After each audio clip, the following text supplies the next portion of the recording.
Hello, everyone, and welcome to session 2 of Apocalypse World Burned Over. We are playing on the Gauntlet calendar. My name is Mike. My pronouns are he, him, and I will be our Master of Ceremonies tonight.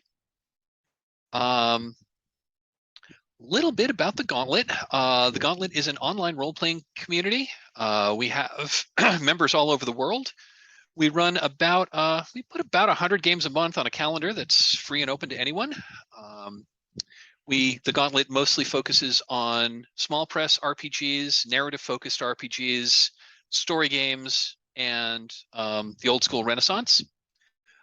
Tonight's game is Apocalypse World Burned Over, which is a revised edition of the second edition of Apocalypse World by the original authors. This is part 2. In part 1, we mostly created our characters. We created setting. We set a situation in motion, and hopefully we're going to get to the conclusion tonight. If you're interested in learning, in addition to running the gaming calendar, the Gauntlet also, we're also a podcast network. We run forums, have a daily blog. We run a semi-annual online gaming convention, and it's a pretty good community. I've really enjoyed my time with the Gauntlet, and if you're interested in learning more about the Gauntlet, check it out online at gauntlet-rpg.com. A little bit about myself. I've been playing tabletop role-playing games for a long time, started in the early 80s. Most of that time was in traditional games, but about 7 years ago, I fell into the deep end of the story game pool, and that's mostly what I play now. This is my first time playing OG Apocalypse World, so hope I'm not subjecting people to too much newbie energy here, but yeah, should be fun. I guess that's enough about me. Let's do some quick introductions. Mark, would you introduce yourself, please? Yeah, I'm Mark. Pronouns are he or them. I've been gaming about as long as Mike has, early 80s, I guess, and been on the Gauntlet for a few years. Super into the whole, all the stuff, everything. Yeah, and I'm just excited to see what happens next here. Fantastic. Thanks for joining us. David, would you say hello, please?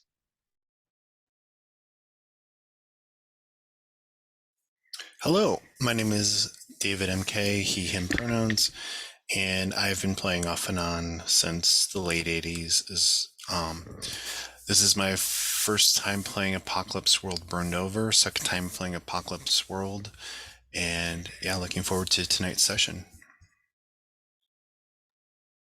Fantastic. And Daniel, would you please introduce yourself? Yeah, my name's Daniel. I've started playing RPGs in the tabletop form and probably like 2013 when 5e was starting to come out. And then a few years ago I discovered Dungeon World, and that's what brought me to Powered by the Apocalypse and the Gauntlet community. And I mostly play story-driven games now.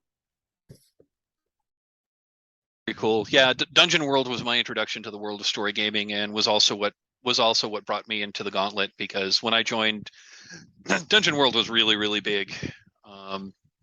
They were doing a Dungeon World focused podcast called Discern Realities, and that was my intro into the whole Gauntlet thing. Okay, so this is part 2. I'm going to touch very briefly on the safety tools that we're using. We've already established them last time, but we're using a layered approach to safety tonight. We're using the open door policy, which means anyone can come and go as they please. Anyone can call a break at any time. We are using lines and veils. So we have previously established a bunch of subject matters that we either don't want to deal with at all, or we want to deal with under very limited circumstances. So we've got a list of subjects that we're either going to not play with at all, or we're going to touch with kid gloves. And that reminds me, I need to pull up my my stick note so those lines and veils will be floating on the top of my screen. So if I click away from our safety tab on our character keeper, I know them. Okay. And finally, we are playing with the X card. If anything happens in the game that you aren't comfortable with, whether that's like within the game itself or if it's in the metagame with us players interacting with each other, you can say the phrase X card. That will that's telling us that we need to pause the game. We'll have a chat to find out what we need. You don't have to tell us why, but we need to know what we need to change, and we'll figure out how to change it and move forward. Safety tools are very important to play with for any role-playing game. Each of us have a different set of life experiences. What might be perfectly fine for me to deal with, you might have a problem with. Each of us individually is more important than this game we're playing. That is my super abbreviated safety tools discussion. Any questions before we move on? Fantastic. So, like I said, last week we have established our setting and we created some characters. So the setting that we chose from the Apocalypse World Burned Over starting hard zones, we are starting in the Overgrown Wilds, and the tag is Life Boomed. The wilds overtook humanity, tore down its edifice, and swallowed its landscape whole. And I think we've decided that we're probably in like the northwest, what had once been the northwestern part of North America. So we're imagining kind of a temperate rainforest climate, coastal, and then a bit of the ways inland. We've established, we've talked about a number of the pre-cooked, like broad strokes areas that are within the Overgrown Wilds hard zone. So we started out in the Grove. The description there is where the wilds meet the ocean, giant trees rising up, even from the sea floor, whose people use bridges and boats and rarely come to land at all. So that's where we're starting. I think we established our first and thus far only scene was we were in a we were in like a restaurant or a tavern or something like that, but open air, about 100 feet off the ground in like kind of an open air deck that's built onto this immense tree. And there's like, I'm imagining like rope and wooden bridges that connect, and there's platforms and ladders and closer to the ground. And this tree is coming up right out of the water, and there's like, docks built around, and there's like small boats.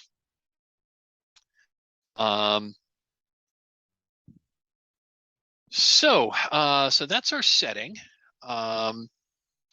Let us introduce us to. Let's reintroduce our characters. It's been a couple of weeks real time since we've played, so let us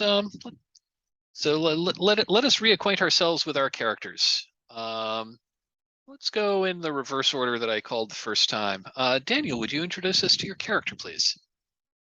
My character is Jessica. She is a Gearcutter. She most of what we know about her so far is that she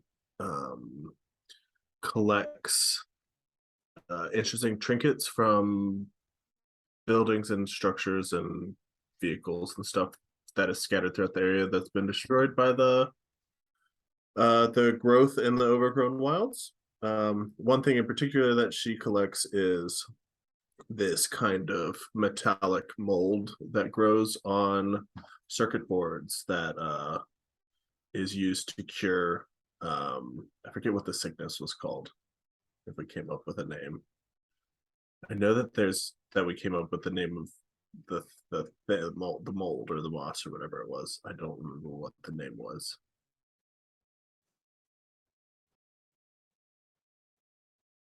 But she's kind of just semi-philanthropist about that.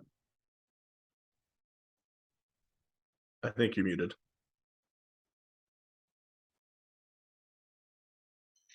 I think it's Ocean Peppermint. That's it. If you look on the NPC places tab, I think that has that there.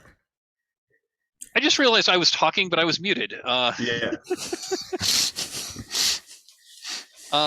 Yeah, so the so the fungus moss that you've been collecting is called ocean peppermint. Yep. And it is used to treat a The weirding. it is used to treat something called the weirding. And we haven't defined what the weirding is other than the rather evocative name. I think that the only thing we defined about it was that it was some side effect of the same thing that caused the growth of the trees and things. The Excellent. overgrown area. So, okay, so that is Jessica. David, would you introduce us to Raven?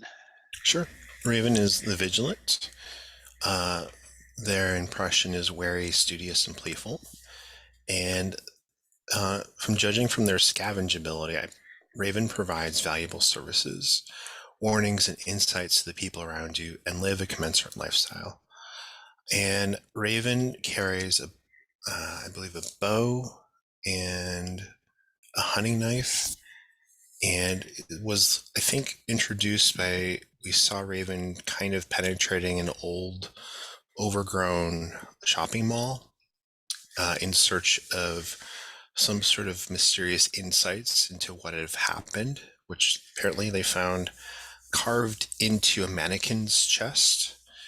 And they had recorded that map, that insight, using some fax paper that they carry with them, and had shared this map at the restaurant later on when they all came together to talk about what they were up to. Raven is very interested in knowing what's happened to the world, perhaps to reverse it, perhaps to just find out more. But as the Vigilant, they're also interested in something called the Wolves of the Maelstrom, just sort of mysterious inner space character that we haven't really encountered yet. So I think that's it for Raven.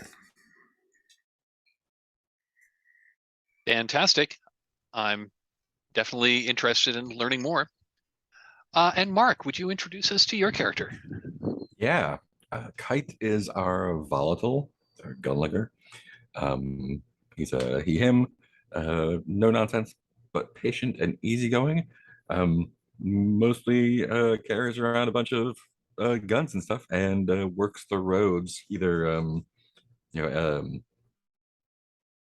there's some extortion going on, but also some hard work to keep the little settlement safe and whatnot. Yeah, also for my scavenge, I'm never willing to suffer an empty belly or an unsatisfied want, not when I could rob and extort. So I'm pretty flush most of the time just from taking stuff. And yeah, I think the intro was basically doing that. I don't remember if I was shaking someone down on the road or helping someone out, but yeah, it had to be. Yeah, you kind of shook down some travelers. Yeah, You didn't like specifically like tell them give me money or I'm going to hurt you, but you strongly implied that, and they gave you money and you didn't hurt them. Yeah. Well, I think I didn't have to. So I was just like, come on. They're like, yeah. Yeah, I think that's me. I think buddies with Jessica, less so with Raven. And last time we played, we did have one other character, but that player can't join us tonight. So we're going to conclude with these three characters. So the situation that I had set up last time was you had gotten together at this restaurant, tavern, cafe, whatever passes for one or all of those in this new strange world. It was evening, the sun was setting, the sky was starting to get dark, and you heard from off in the distance and above you like a whooshing sound.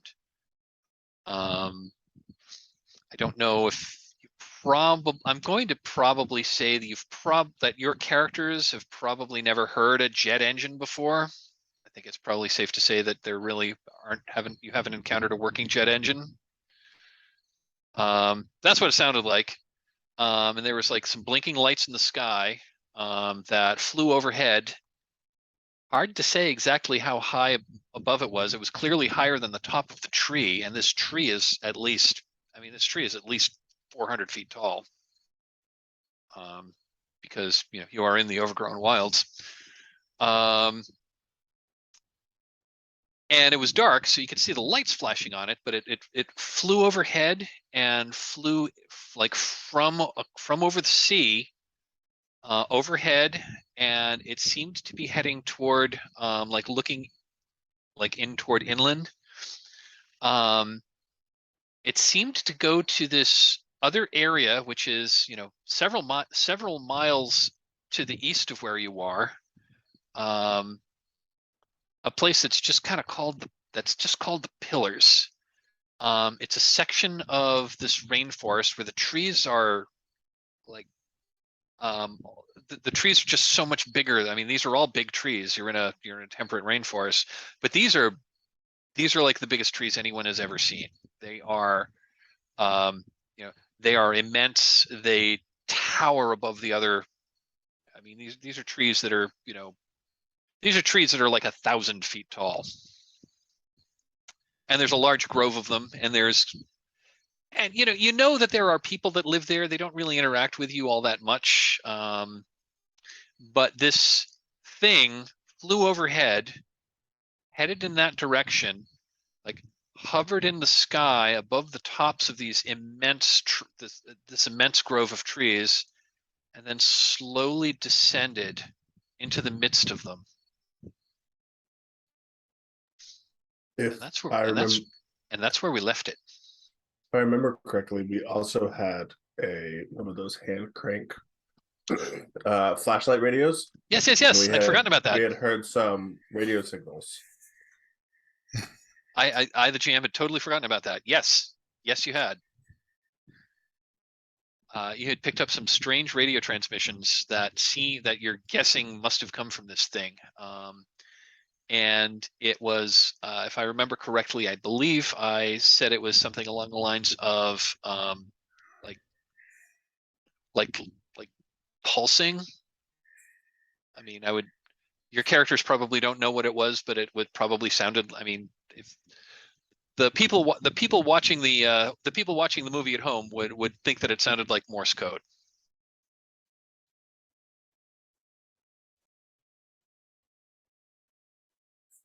And that is where we left it. So I will ask the question that all Powered by the Apocalypse GMs have to ask, and that is, what do you do? So out of character, I thought I remembered Daniel suggesting the use of bone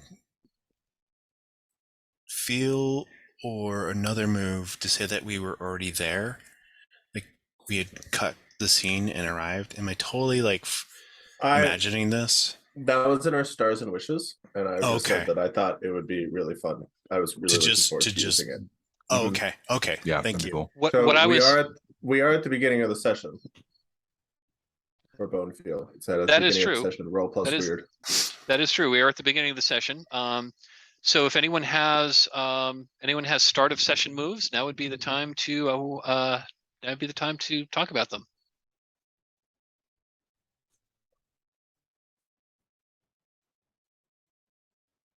Oh, and I do have on the Safety and Resources tab, there is a link to a shared dice roller.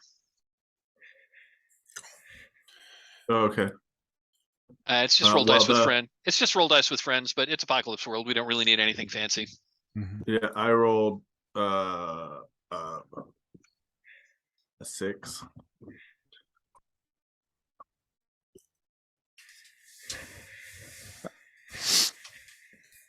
Okay, so that was a roll plus. Roll plus my +2 got me to 6. Your +2 got you to 6. Okay. Yep. Okay. Like so they won't think I'm cheating if I fail on the physical roll. So. Got it.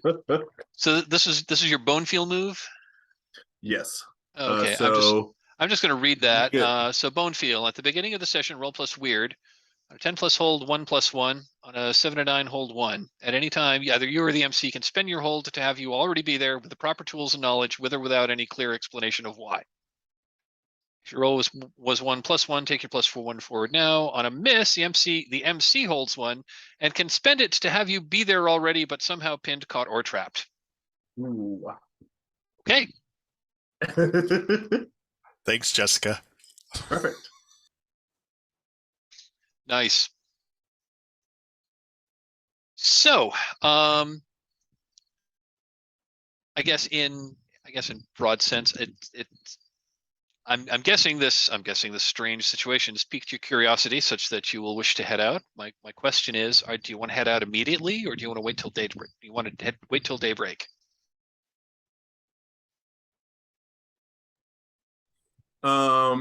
Is it like it's like evening time? It's evening.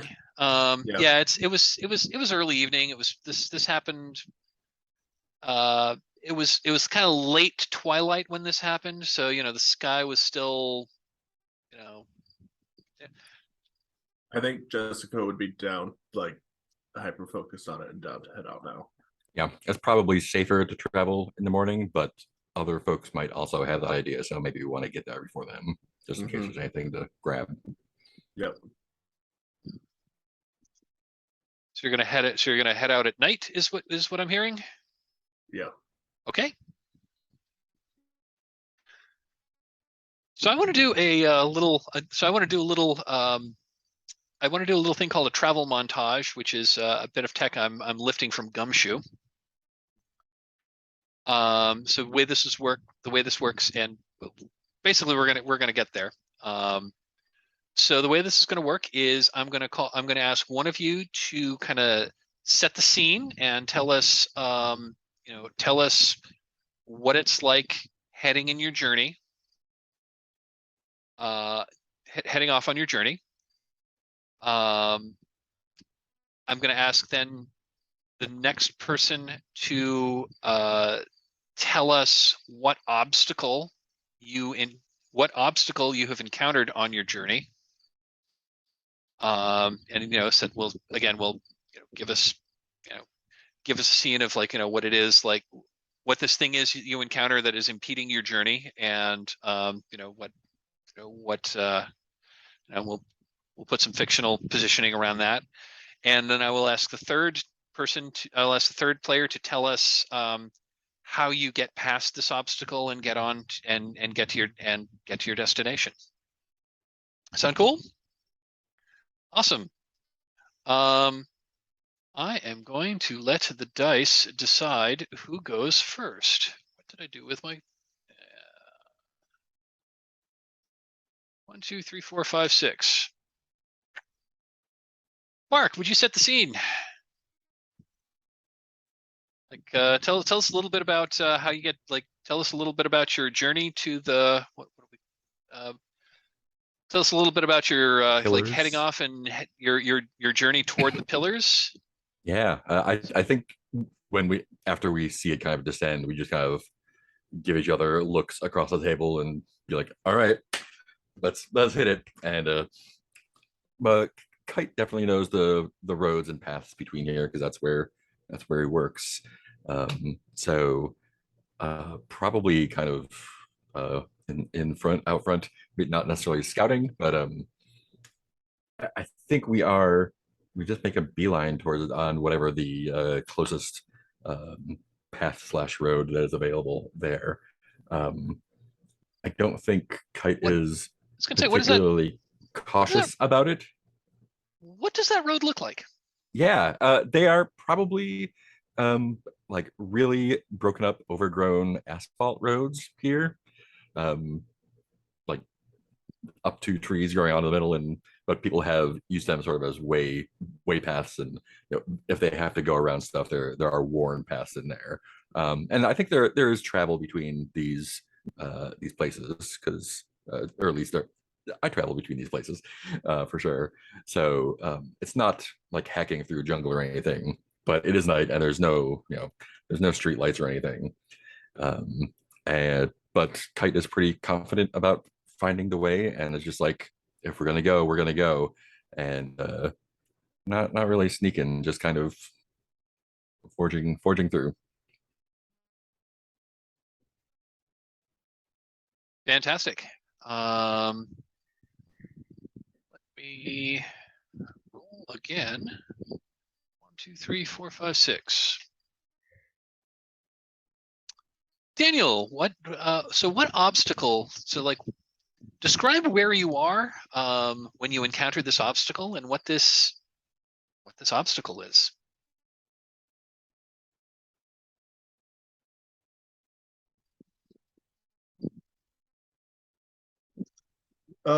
So would there be like any type of automobile here, or would that probably be already gone? Or like no more gas or anything? I mean, I'm gonna toss that to you folks.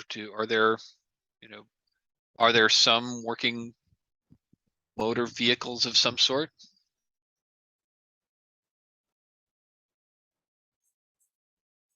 I would probably think not at this point. Not at this point. Okay. Yeah. Um, I think that at some point along our path, there's we're as it gets darker and darker, we're traveling a way that like like during the day for sure, but at night, I think that there are like groups of wild children that run free, like teenagers, and so maybe there's just like a horde of like 15 of them come swinging out of the trees in like loincloths and handmade spears, uh coming and descending upon us, and you can hear more like hoots and hollerings in the trees above.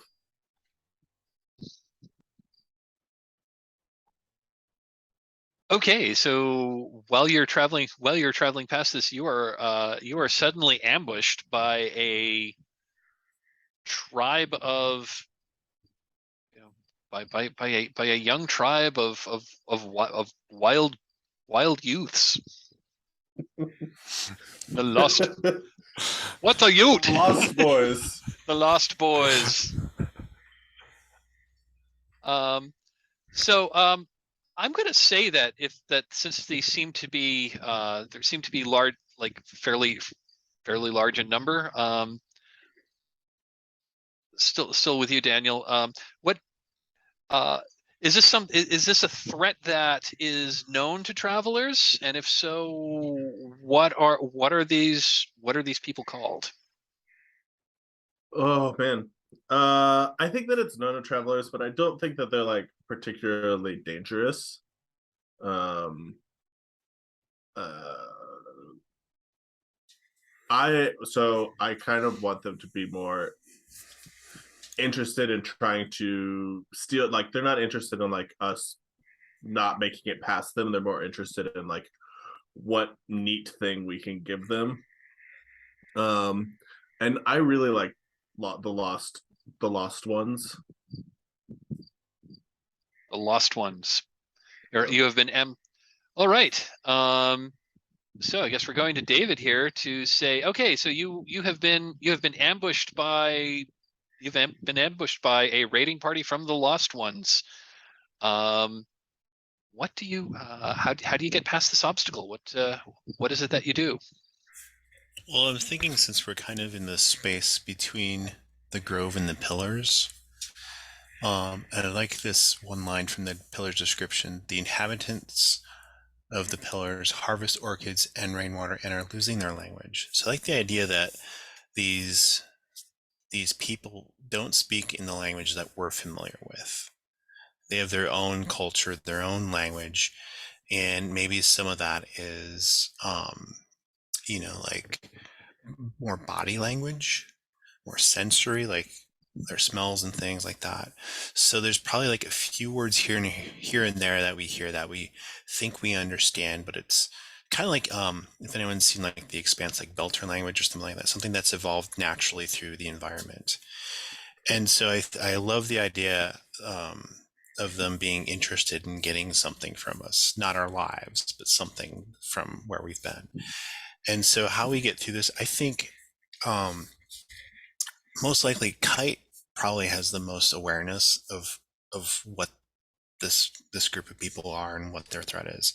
And so I kind of see Kite explaining this to us, and I think like Raven volunteers Jessica to share one of their items as like passage, bartering for passage, as it were. Does that work for you, Daniel? Yeah, because you've got all these cool things on you that we don't always understand what they do. What do you think that this item that would be interesting to these people? What do you think that would be? You don't have to like go into it very deep, but what do you think that might be?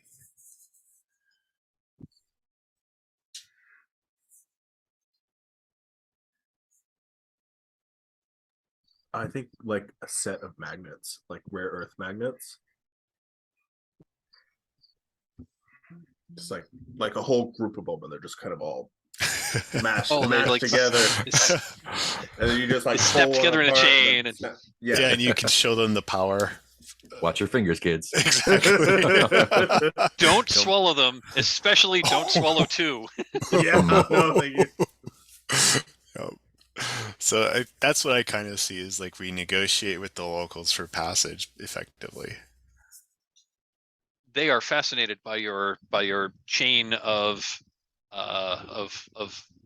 ancient magnets that I like to say that you've scrounged from, you've scrounged from like old engines and hard drives and other oddball things, and maybe you were a little loath to give up your collection, but they are fascinated, and once they have gained this, they let you pass. They seem very fascinated by these new shinies that you have traded them.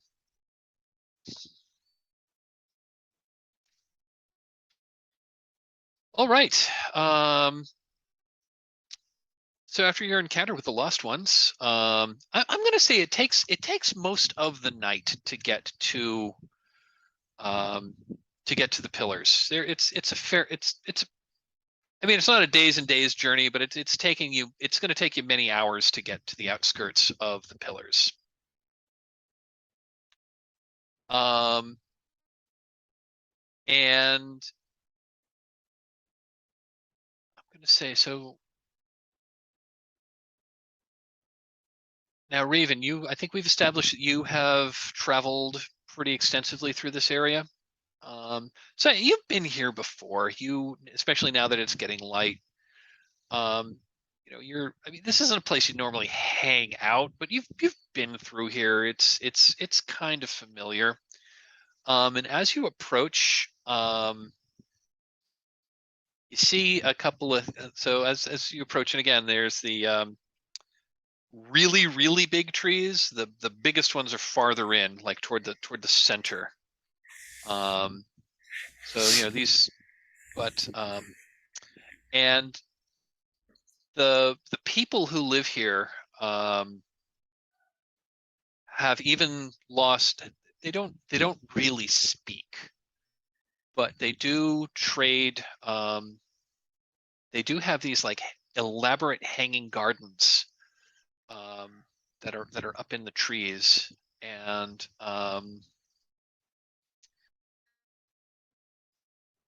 like various kinds of flowers of all sorts, most particularly orchids. And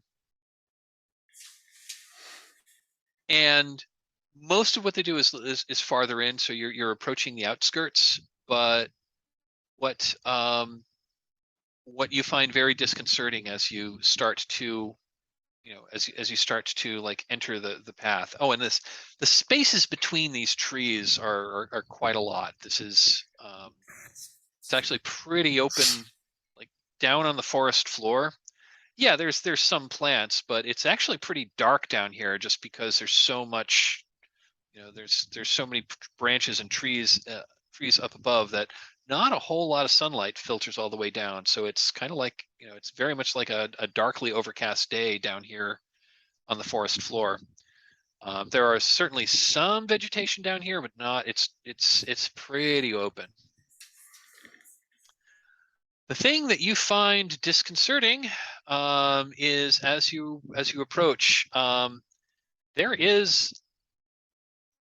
the corpse of one of these natives who live in here. I think they're just called. Those who know of these people, I think they just call them the Orchid-Eaters. Nobody knows if they actually do eat orchids, but they raise them, and they often will trade them. And some of these plants that they raise have all kinds of like strange medicinal or psychedelic properties. I think I'm going to establish a bit of fiction here, is that these are the people that, with the exception of the what did we call it?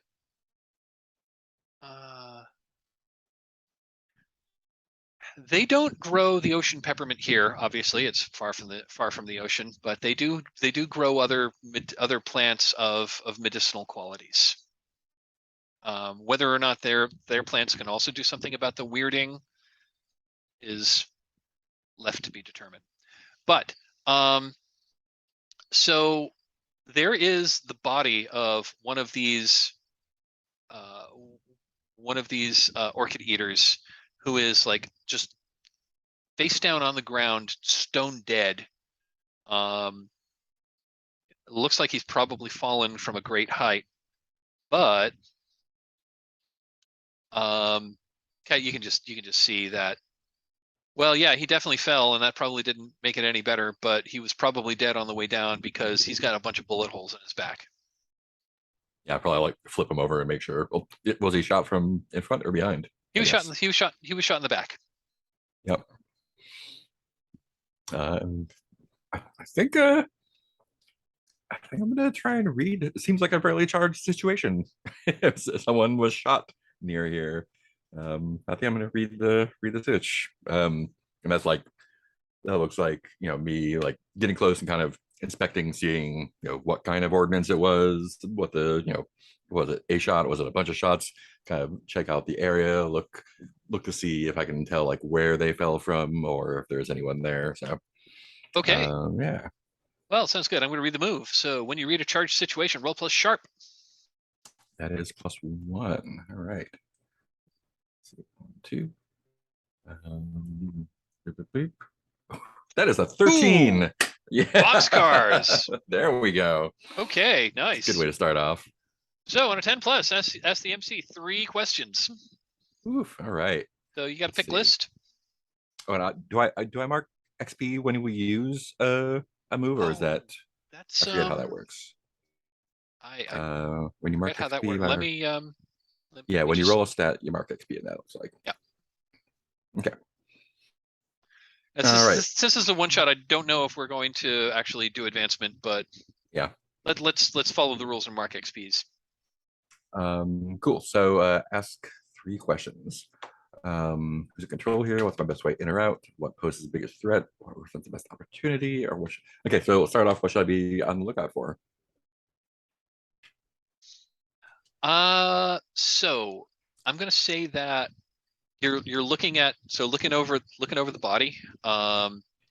You have never you can just tell that the gun that shot this guy, one, the caliber is really big. These are big bullets. And they were shot at a very high velocity. In fact, now that you're looking at it, these are big shells just punched straight through him.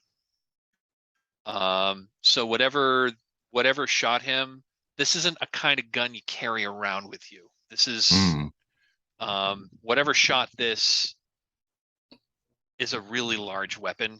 I don't know if you've ever seen like futuristic heavy machine, like, but this is You know, you've probably heard tale of like large caliber weapons that would have been used to mainly attack other vehicles. So this is this is like heavy machine gun fire that killed this guy. So what should I be on the lookout for? Something that's really packing like an insane amount of firepower. All right.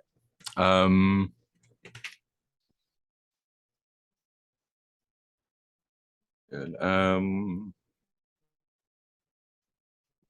or what represents the best opportunity for me to do X, where X is find the thing that shot this guy. Best opportunity to try to find this. Again, this guy seems to have fallen a ways as well. You probably want to get the best opportunity would be probably to start ascending up into the forest canopy, because whatever shot him was probably up there. I guess the follow up to that is, what's my best way in, out, around, through to get there? Okay. Looking, there doesn't appear to be like the tree that you're like at. It doesn't seem to have any way down to the ground. But looking ahead, maybe about maybe about a quarter mile, maybe not even quarter a mile ahead. There's another larger tree. Again, these things are just ginormous around. They're like building sized trees. And that one actually has basically stairs carved in. Basically, it's got stairs that are kind of half carved into the tree itself, half like built up, made of wood. I know what that's even better. They've like periodically they've like drilled into the tree, and they've like sunk and they've sunk basically logs into the tree. This is basically basically that makes a path, goes up, spirals around the tree. There's no guard there's no handrail, but you know that the Orchid-Eaters are known to be particularly sure-footed. And now that you're looking, and I think you're gonna, I'm gonna give another piece of information just because I think it's interesting. Looking at the dead guy, these guys have, you probably never noticed this before, but you're pretty sure these people have prehensile feet. Their big toe is very much like a thumb. Awesome. Cool. Yeah. So but how to get up? examination, whatnot. Yeah, just like nod and point like that way and start heading towards the tree.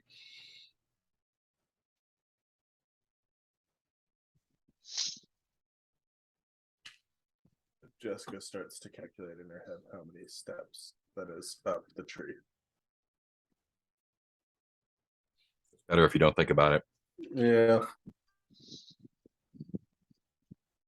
So does Kite share their observation or their information about that we should be looking out for? Yeah, I think it kind of narrates as he's looking. Like, yeah, big caliber weapon, never seen anything like this. Probably something used to shoot another vehicle. Look at that guy's thumb feet, and so on. I think Kite or Raven is like really kind of seeming nervous about anything going up into anything that doesn't have coverage.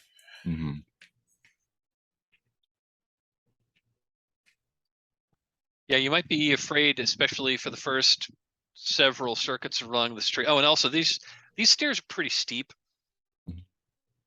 But it looks like you're going to be, and looking up, there's a platform that's probably maybe like the lowest platform that they've got is probably, maybe 50 feet up. And it looks like it's more or less well, it's hard to tell from the ground.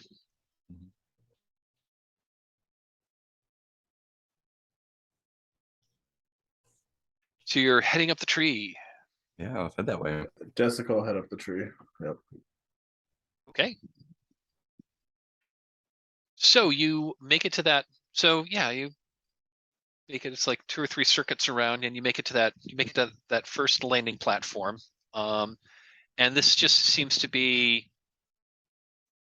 There's not a lot here. There's like a couple of benches that are like places you can sit. You know, the benches you're now looking, they seem to have somehow like gotten gotten a small branch to grow out of the tree and then kind of grow back into it, which is, you know, these people must know how to deal with the local flora. But yeah, and it looks like this is just like a place where you could rest to continue your ascent later. Are there any other people around?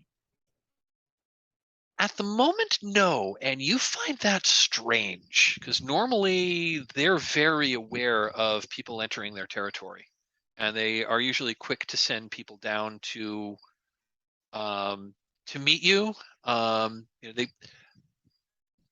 know, these people don't really have much by way of language, but they usually have kind of an uncanny way of making themselves known. I'll say one other interesting thing here is, you know, there were these benches that seemed to be like grown out of the living tree and back in. One other thing that you see is there are, again, like these. They're almost like fonts, again, made out of the living wood. But there's a couple of, like, I mean, I don't know what else to call them other than a font. But there's 2 here, and it seems to be and they seem to be full of what appears to be clean, still water.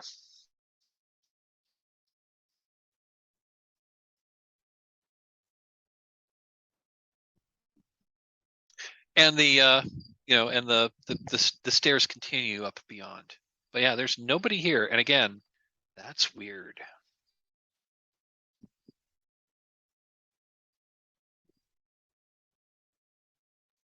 What do you do? I want to sniff the wind.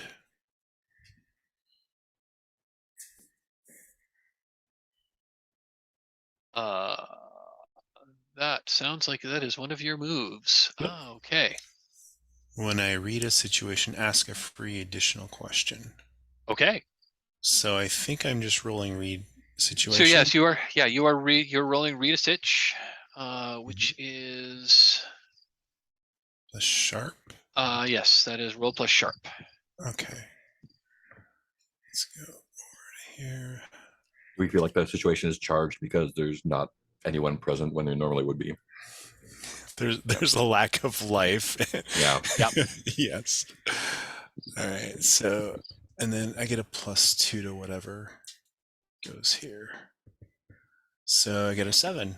Okay, that's a 7. So that is a hit. So that is so yeah, go ahead and ask one question from the list, and then you can follow up with one of the questions from your playbook move. Yeah. Okay, so let's see here.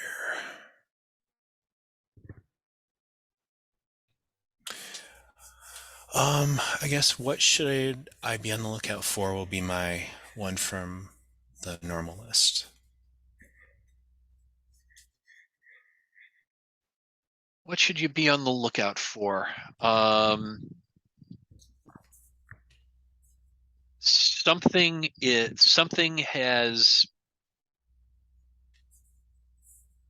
You can just tell there's a tension here, and that the people that would normally be here are terrified of something that's alien to their existence.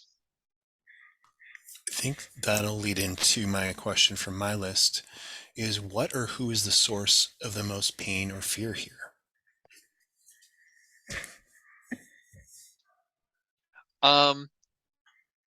This seems a little obvious, but whatever that thing that flew in and whatever that thing was that flew in and hovered and settled in here somewhere, you just know whatever that is, it's malevolent. And that seems to be whatever that's, you just know that's what's causing the disruption here. Trying to figure out, because we haven't played these characters very long, like what does this look like to the audience, how I know this, like when I get a malevolent spider sense or whatever, raven tingle. I think how Raven sees this is that their shadow takes on kind of a strange monstrous form. So maybe it's just in Raven's head. But I think that the audience sees Raven's sort of cast shadow up here in this tree take on this sort of strange, unsettling form. Nice. And I think who's closest to Raven? Is it Jessica or Kite? You mean would think probably. Yeah, physically. I was going to say, think- do you mean physically, or who is like, or who do you feel closer to? Oh, just physically in this case. I'll let you guys figure that out. I would guess probably Jessica. Okay, perfect. I think Kite is probably forging ahead in my that would be my opinion, but that's what he does. Yep, and Raven's definitely like paused, if not, slowed down considerably after experiencing this. And I think Jessica hears Raven say, probably in this kind of mixed language, like a different dialect than what we experience with the Lost Ones. Almost like you're saying, like, oh gosh, like watch over us, or like almost like a blessing. It's just sort of like almost like God bless you. And I think Jessica's heard Raven say this is sort of like something that Raven says as sort of a protective sort of ritual. I love it.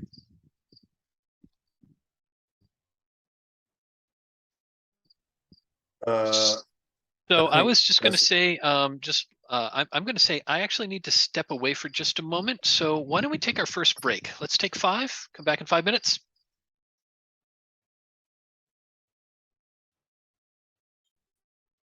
And we're back.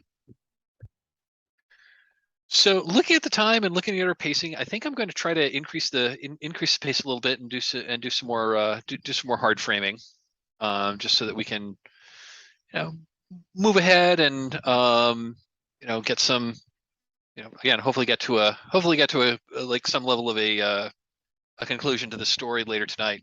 I'm totally down for that. Can I add just like one last thing to the Please. last scene that just happened? So Raven mutters under their breath and says that like blessing, and then Jessica, I think, like, she doesn't know how he knows, and she doesn't know why he knows, and she doesn't really want to know, but she just knows that crazy things happen after he starts doing that.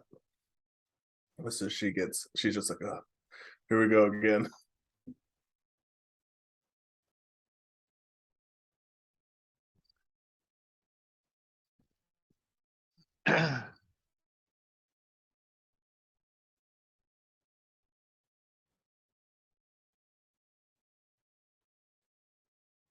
Okay.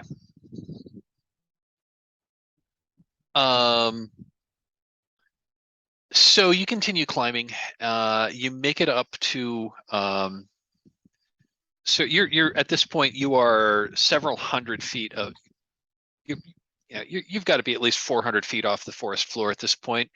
At this point, the structures that the Orchid-Eaters have built are much more elaborate. This is kind of like this is their prime area. There's definitely more sunlight that's streaming through the leaves of the canopy. In fact, they've seemed to have like cut some away to like let sunlight into certain areas, because this is where they've you're kind of like the lower levels of their hanging gardens here.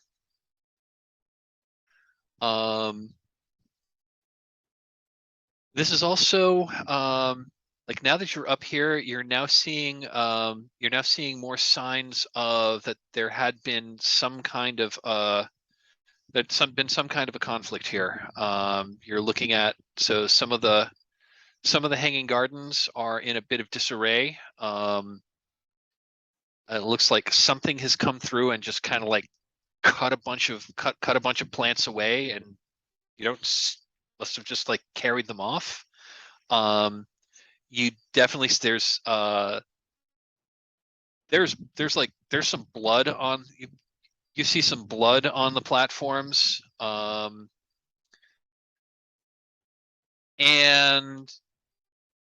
one other thing that you see, which is, like as you're poking through here, as you're poking around, you do find something that's really interesting and definitely piques Jessica's interest, because it's not like anything you've ever seen before, and that is, well, I mean, at first you thought it was a severed arm, and then when you pick it up, it's not human. It's not organic. This severed arm, now that you pick it up, the flesh is made of, you pick it up and this thing is made of metal and plastic. And it's, got like where it was severed. Yeah, it's like dripping like hydraulic fluid, and there's like both electronic and hydraulic cables that are kind of like hanging out there. You've never seen anything like this, but Raven, this is a wolf of the Maelstrom. It is made of metal and plastic. I think once it's obvious kind of what it is, I think Raven can't help but go over to it. And I don't know if someone's holding this or just looking at it on the ground or something. Is it I imagine Kite probably would have been the one to pick it up initially, and probably like maybe just tossed it to Jessica and said like, "Can you make anything out of this?" So I think does Jessica public property?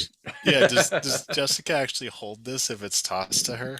I think that she skirts out of the way. If she sees that he picks up something and it's dripping, when it's tossed to her, she just scoots out of the way, and then we're on a deck or something, right? And it just like kind of skirts to over to an open area on the deck. Thank you. I think Raven can't help but go over, like their fascination takes over, and they're down on the ground, like sniffing at it almost like a dog. Like they're absorbing the essence of it from it. Eyes are probably rolling back. It smells the opposite of natural. It smells of it smells of like hydrocarbons. It smells like lubrication oil. It's got some of that acrid like burnt electronics, because when you look at it, you can definitely see that there were some of the wires definitely arced and sparked, and there was some melting, like whatever it was that severed this thing. You're guessing it was like you're guessing that somebody hit it like really, really hard with a really, really sharp machete. Mm-hmm. Mm-hmm. Man, here, let me check the lines and veils. I have an idea of what Raven might do. Okay. If this is too weird, I'm totally fine with it. But I think Raven would take a piece of this. Like just take a piece of it, clip it, and then attach it to their belt. They've probably got other things from other wolves to collect them as talismans, and so probably has this piece from, not from like the finger, it's unrecognized, it's probably from like the stump area, so like like some wire or cable or something like that. Okay. And probably like shrieks into the sky. Shrieks into the sky. Kind Okay. of like a baying hound. Like I'm on your trail. So if we were trying to sneak around, this is probably not a good idea.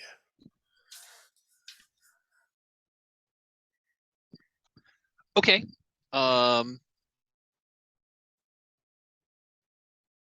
So, anything else anyone wants to do here?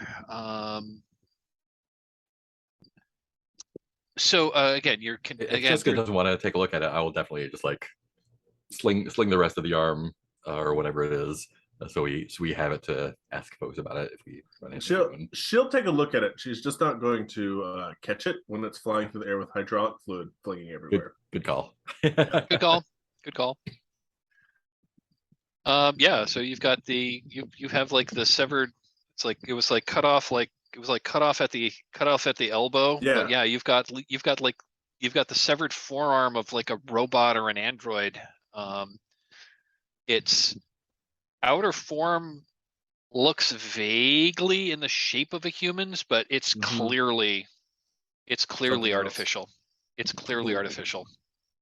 Like Whoever built it was using like a human arm as its model, but like it's got the same number of fingers as a human hand, the same number of joints, but like the way it articulates is different. I would like to take out like some piece of metal that I'm carrying with me, and then just kind of where the hydraulic fluid is coming out. I want to like slice it open and see if I can see how much is left in there to like know like this was cut off an hour ago, like it was cut off a long time ago, so all the hydraulic fluids cut off, or it's like really recent, like this thing's still pretty full. You're thinking it was hours, not days. Look up. There's probably, there's still, there's no evidence of rust. There was evidence of damage from where it was cut. Sure. There was electronics that got fried. There were, And wait, that's fair. You said there was still the smell of the fried electronics, so that's probably pretty recent. Cool. Yeah. Great. So it was. So you're guessing that whatever happened last night while you were, while you were on your journey to here from the grove. Yeah. So I think let's keep on moving. So I think there's going to be another scene where you're like walking across you're walking basically like one of those like wooden bridges with the like rope bridges with the wooden slats that you're walking across, and it's very well built, it's very well cared for. As you are walking across, you hear a distinctive whirring sound above you. And again, it's not a natural sound.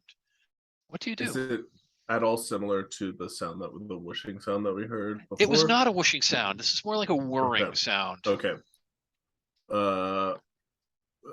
Like I look up. Like whirring, it's somewhere between a whirring and a buzzing sound. And we're on this rope bridge? You're on the rope bridge. Okay. You're hundreds of feet above the floor. There's probably like another platform below you as like sure. So you would, if you fell off, you wouldn't fall 900 feet to the floor. You'd probably only fall like 200 feet to a wooden platform, which still probably wouldn't hurt, which wouldn't tickle. Yeah, see what's up there. I'm gonna look up or around and see if I can pinpoint where it's at.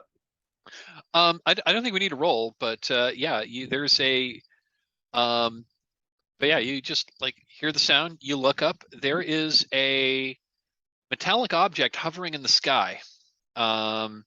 It looks like it's like from where you're sitting, it looks, you're not sure how it's like literally, this thing is just like hanging in the sky. It's, like maybe hovering a little bit, but it's whirring.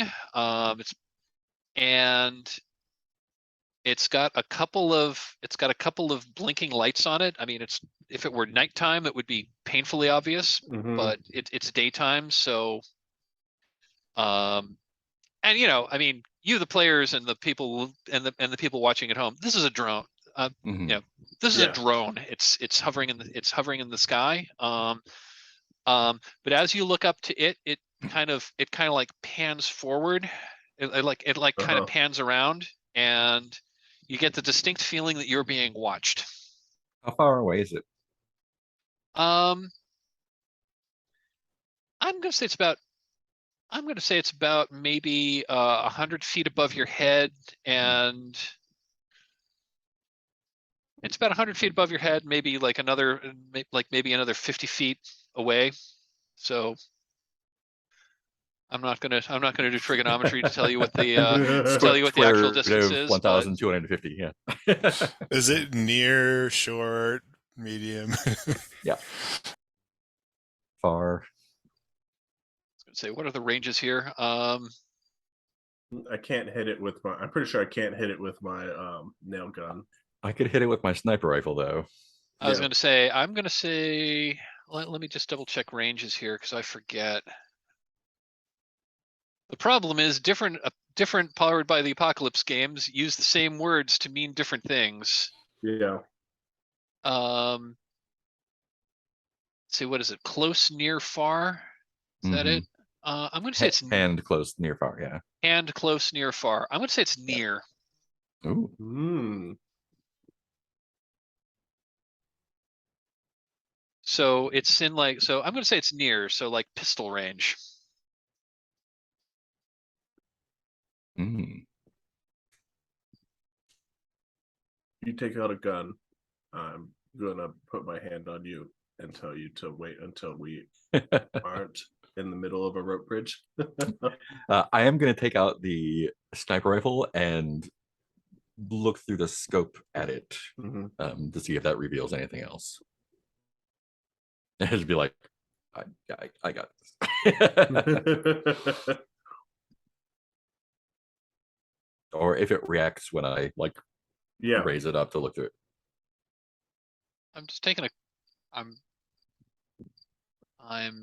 trying to figure out if this might be a move or if I just wanna, I'm just gonna, I don't think we're actually triggering a move here. I'm just gonna tell you, so looking at the scope, looking through the scope, you get a pretty good look at this thing. It is made out of, the exterior seems to be made out of like maybe metal, maybe gray colored plastic. It's got the things, it's probably about, maybe it's about 2 feet wide, 3 feet long. It's got at each of the corners, it has basically this round loop. And looking through the scope, you can see there's something like whirring between. You're guessing that there's some kind of propeller blades that are. Do I get the sense it can see us though, right? Oh yeah. Oh, the other thing is, oh yeah, there's like a pair of camera lenses that are nice. That have whipped around. When it whipped around, there's a pair of camera lenses that are looking right at you. Would you say that we have entered into a situation with this thing? I'm thinking yes, that we are actually in a situation here. All right. In that case, and that this thing is a threat. That triggers my dangerous presence move, whether I like it or not. I roll plus aggro, and on a 10+2, choose 2, 7 9, choose 1, and basically it's if there's any enemies or allies, I can choose them to give themselves away. Okay. So aggro is 2. Let's see what that looks like. That is an 8 altogether, so I can choose 1. So you rolled an 8, and that's plus aggro. Yeah. I think I rolled. Oh yeah, that's right. So I get. Yeah, I was gonna say your aggro is 2. So yeah. So you got a 10. So that's a full hit. All right. So I guess the first one is. So I guess I'll leave this up to you to interpret. If I have any enemies here, they put their hands to the weapons, and I ask you, who does? Any enemies here? They put their hands to their weapons. I'm going to say, okay. Well, in that case, what happens? You're looking at it through the scope of your sniper rifle, and the rest of you aren't looking at it with magnification, but you can definitely see that there's this thing hanging in the air. It spun around and looked at you, and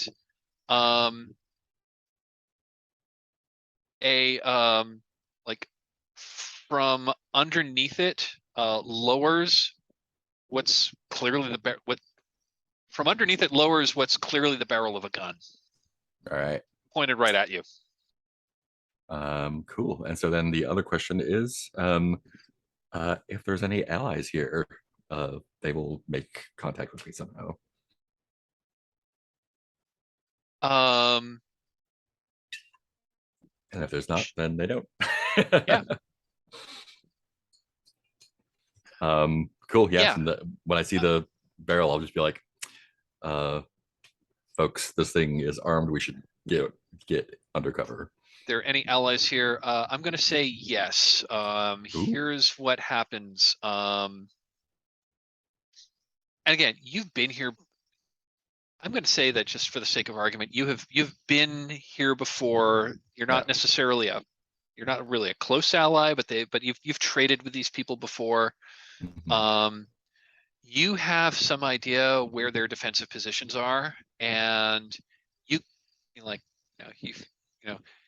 glance away from your sniper rifle just to get at just to see if they're there, and there are at least 6 of the Orchid-Eaters that are in positions up higher than you in the trees, camouflaged. Cool.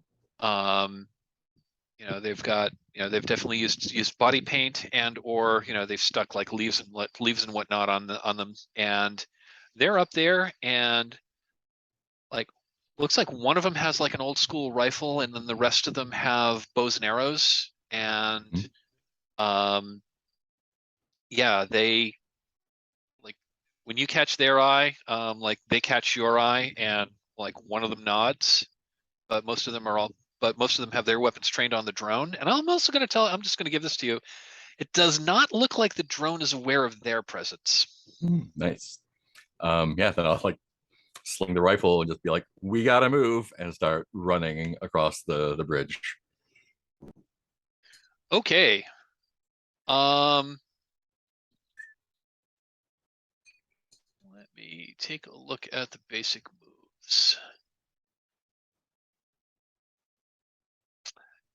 I think since you pointed a gun at it, I'm going to say that it took that as a threat, and I'm going to say that it starts shooting. So getting across is, I think that's going to trigger some act under fire. Yeah, for sure. So in this game, I'm not sure if acting under fire. I guess I'll ask each of you individually. What are you doing? And I guess we'll do this individually. Or if you want to all go as a group, if you want to say you're all making a run for it in the same direction, that'll probably just be one roll. I love the group roll thing. Yeah. Yeah. Okay then. Who wants to? Okay, so this is going to be an act under fire. Tell us how you're. Basically, I mean, it sounds like you're just like making a mad. Sounds like you're just making a mad dash for the other side of the bridge. If you're doing something else, we can talk about that. But if that's what you're doing, yeah, let's pick someone to make an act under fire roll for the group. I think we all have cool ones, so. And everyone's cool one. Who hasn't rolled yet? I haven't rolled in a minute. I think I only rolled my one failure. I think when the gun comes down, Jessica yells, "Run!" And then we just all take off and just book it. To the nearest, just as far as we can get. Okay. Because we're just so exposed in the open, hanging over this on this bridge. And just to add to that, I think that Raven takes a position to put himself between Jessica and this thing floating in the air, because Raven believes Jessica to be far more valuable to our community than Raven might be. Okay. That's so nice. It's a 10. That's 10. I had a 6. I got a 6 and a 3, and I have a +1. Fantastic. There we go. Mark Go XP. ahead and go ahead and so yeah, I'm going to give you narrative control. So I'm going to say this thing starts shooting, but it doesn't get you. You're able to get across, and you're able to get to the platform that's across, and that platform has it actually has like a building or a structure on it. Okay. So you're able to get across. What does that scene look like? How are you able to avoid getting shot by this thing? Do So the we all lost just- ones react at all? Oh, sorry. Go ahead. You both talk simultaneously, and I Yeah. didn't hear either of Sorry. you. Go for it. I think so. We just start running, and we're hustling, and we're kind of like, that leaned over, hunched over run, trying to use as much of the rope on the bridge as possible to protect us a little bit. And it fires, and then just the lost ones start hucking spears and shooting their bows and arrows, and at the last second, one final bullet comes out, and it severs the rope bridge, and 2 of us, I think probably Kite and Jessica, make it on, and then Raven's jumping, and then we turn around and catch his arms and just pull him onto the bridge as the rope swings free, and then you just see the drone continue to fire as it's spinning around after one of its blades had been, and then it just explodes. Love it.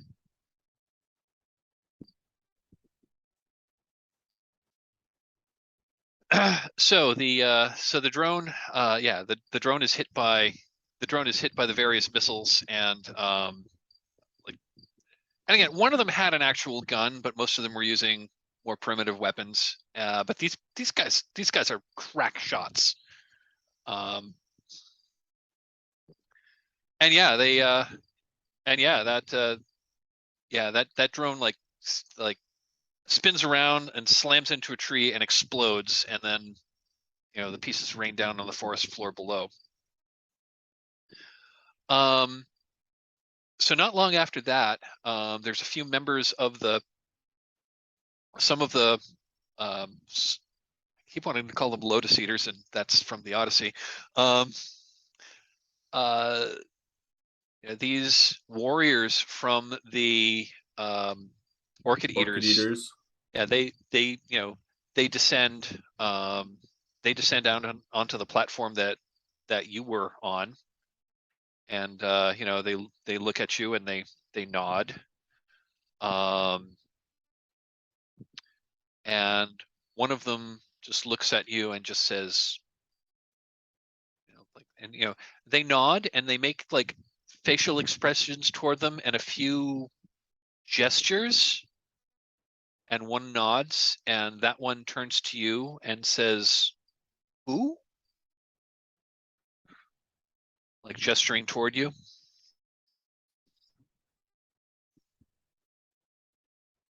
If it's okay, Jessica will just try to make a sign that's thank you, and then she's just gonna try to make hand motions of this plane thing flying into the trees, to the tree, and then just to try to tell them why we're here.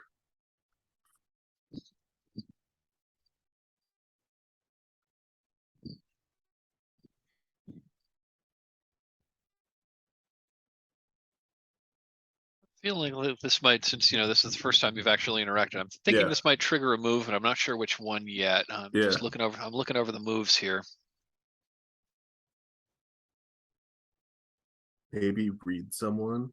No, that doesn't work. I was gonna say this might be charm someone. This might be read someone. Yeah, read someone sounds right, actually. It's not quite. I think you're right on charm. Someone might be Mm. a little better. When you charm or deceive someone, roll plus cool. On a 10 plus, they have to choose. 10 plus, they have to choose. Set skepticism aside and go along with you, or else call you a fool or a liar to your face. On a 7 and 9, if they don't want to go along with you or call you out, they can choose to ask you for evidence, time, a compromise, or some concrete assurance. They must go along with you if you provide it. That's not what I don't think that's what we're going for. Yeah, it's not really what we're going for either. I think let's just, yeah, it doesn't seem to be a move to like try to like suss each other out here. So I think we're just going to narrate it. So these people are, again, they're not mute in that they're incapable of making sounds. They make a few like grunty, like very, very simple sounds, but it seems like the way they are communicating among themselves, it is mostly a gesture language, body language. It might be psychic. Oh no. But they seem to know what each other means, even though they don't seem to be showing a whole lot of outward signs. The one who was speaking with you ever so slightly, he actually does seem to understand what you're saying. Even if you mostly use like regular, even if you use mostly regular language, he seems to understand what you're saying. She also tries to gesture, but yes. Yeah. And he responds with words you understand, but he never uses more than like he only ever responds as in like one. He might use a 2-word sentence, but he never uses 3 words in a sentence. Yeah. And the words that he does know are very simple 1 or 2 syllable words. You get the sense that this is like a spokesman or someone who is the person who would normally be interacting with outsiders that come in to trade. But they basically, they basically tell you that, and at this point, and they do kind of like shuffle you like deeper into their structures, like less out in the open. And they're, then you follow them along. Again, you're taking bridges and causeways that connect the various trees, but they're taking you ones that go through foliage, that go through the gardens, that are not exposed. So in this little montage sequence, you learn that a much larger version of that thing that you just destroyed came in last night. Men made of metal came out of it and have been almost methodically going through and just taking things. They've been taking mostly plants. But they've also done things like they've like drilled into the trees, and there's a couple of points where they point out to you what they've done. They've like cut down and gathered up a lot of their plants. They've like they've drilled into the trees and sunk like metal rods into them. A couple of them have like electronic boxes with like little blinking lights. And they say that they have been unable to communicate with the metal men. They don't seem to speak. And when they try to interfere, with what the metal men want to do, the metal men will just kill them. Some of them will like pick them, like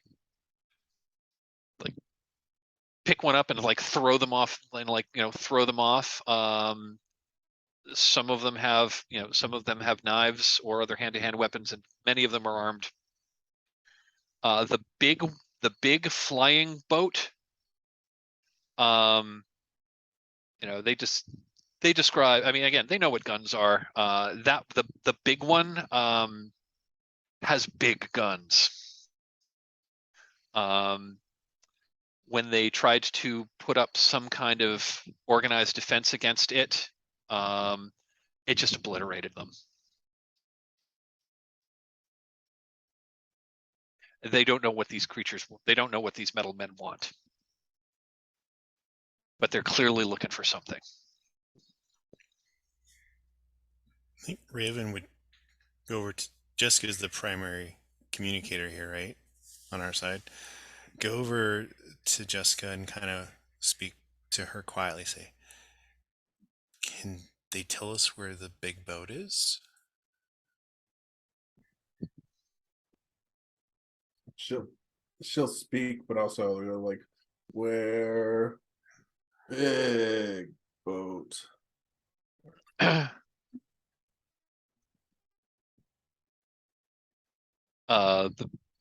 Their spokesman like looks at you and basically says, I know words. And you know, he confers with his others, with the others, and then they nod, and he turns and said, yes. Big boat on ground. And he gestures there, and We're all the way up in the sky now. Oh, we gotta go back down. All the steps. Send smaller ones. Many.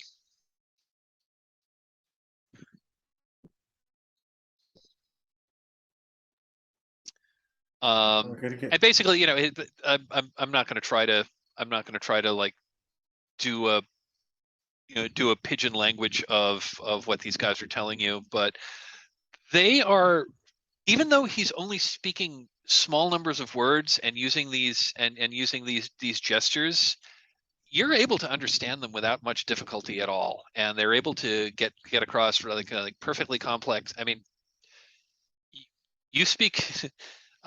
You're wondering if like the psychic maelstrom has somehow opened their brains so that they're able to share their thoughts somehow in a way that's not through spoken language, but they are able to understand your words, and you are mostly able to understand them without a whole lot of confusion, even though they're not really using language, and you're not quite sure how that's happening, but it is. So what they tell you is that the flying machine like basically went to the center of the pillars, which is where the 6 largest trees form kind of a circle, and it went down like to the space that was between them, and it would deliberately like broke a whole lot of branches, it broke a lot of their structures that they had built around there. It hovered at a few spots, and several of these metal men hopped out. Some of them can fly short. Some of them can fly short, apparently very short distances. But they sent out many of the smaller boats. It landed on the ground, and it's doing something on the ground, but they don't know what because they haven't been able to get close enough. Is what they tell you. Yeah. So I guess my question is, so how do you want to approach this? Basically, I want to try to figure out, I want to basically set up another scene. I assume that at this point, you're going to want to try to confront this thing somehow. Yeah. I was thinking maybe, how big was the ship when it kind of flew over? Was it like, how many, like 30 feet wide, 30 feet tall, something like that? Or are we talking like 100 feet tall? Like if I am like, it's not that big. I'm okay. I'm imagining Like yeah, a Boeing I'm 747 or something around that size. I'm thinking smaller than that. Okay. And again, it doesn't have a wide wingspan. Yeah. I'm thinking it almost looks like a, I mean, I'm imagining that it looks like a flying wedge. Sure. It's fairly aerodynamic, but it's compact. It's like, Mhm. it's like a flying wedge, flying wing, something like that. But it probably uses, it doesn't have a really long wingspan, is what I'm trying to say. Yeah. So yeah, it's probably like the size of a,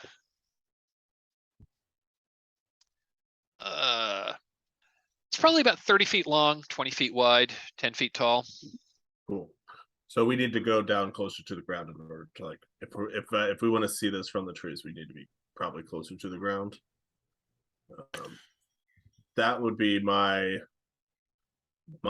initial plan. Like first gut instinct, I think Jessica would be like, how these guys, they're sneakier than us in the trees. That drone didn't see them. Maybe they can help us at least get close to observe it. I think at this point, Kite like after the conversation with the Orchid-Eaters kind of winds down a little bit. Probably like at least Jessica and probably both of you will be like, so we've got an arm off of one of those guys. That's probably worth something. Do you get the feeling that there's anything in that gunboat that's worth maybe getting killed for? Because that guy had some big holes in him. Maybe we should just cut our losses and take what we got. I think Raven says to the group, says, this thing is causing a lot of harm here. So we should get away from here. And I think that Sounds like a good plan. if we want to continue doing business with these people here, right? And I think that's the argue that Raven takes for Kite, because Kite likes to do business with people, right? Yeah. And then turns to Jessica and says, and there's a lot of interesting technology in that thing. And I think if we remove it from here, then that will help a lot of people, including ourselves, with our community, and create some stability, and perhaps we can benefit from some of the things inside there and whatnot. Out of character, I have the move called Lay Out a Plan. Yeah. So if it seems like we were actually going to do like a heist or something, or sabotage or whatever, I would love to use that move as part of that setup for it. Be awesome. So Awesome. are we on consensus of what we're doing here? Are we going to Sabotage was the thing that I was thinking. Okay. Mm-hmm. Okay. Yeah, I think as players we are. I think Kite is probably going to push back. Yeah, a yeah. little, like Yeah, maybe we yeah. should get paid. Maybe we should get paid up front or Right. make some sort of arrangement. But yeah, I'm And- super down for doing all this. Yeah, and Raven normally would not want to go into a situation, but I think Raven, at least the way I'm playing, is really concerned about this community here and what it can mean for it if we just let it go. Yeah. All right. So is it okay for me to make that roll? Yeah. Okay. Yeah, I think I'm gonna. I think I'm gonna take a little bit of a page from like Blades in the Dark, and I think we can do this. We can do it in medias res if we want to like figure out a little bit on the parameters. And Mark, you're about to ask a question. Nope, I don't think so. Okay, I'm sorry. I was about to. I was going to ask if we come up with the plan first. Yep. Before we find out before we roll or not. Yeah. Yeah, I think that it gets cool. triggered when you lay out a plan. So yeah. Yep. Okay. So I guess the question is, how do you your allies, the Orchid-Eaters are there. I'm going to say that you have. I'm going to say that since they've regrouped, and this one group that was with you, since you've been moving through, and they seem to trust you, they've got there's about a dozen of them. Yep. Men and women. There's about a dozen of them, men and women. They're very very comfortable in the trees. They are crack shots with I think between the dozen of them, I think they've got a pair. I think they've got two like rifles. They're probably not super high caliber, but because getting ammo is probably difficult for them. But the rest of them are armed with with knives, bows and arrows, spears, and a couple of them have like very wicked, sharp looking machetes. I have a question for Jessica. Has Jessica ever demonstrated that they know how are interested in hacking technology, like controlling it? I think so. I was kind of so I think hacking would be okay. The thing that I was the only thing that I was thinking of was like if finding out if this is like a a lot of these things are like robots. Is this a like control point troop ship that she could use to disable the things surrounding? Mm-hmm. So yeah, I'm interested in the hacking portion of that. So I think that perfectly good. That makes total sense to me.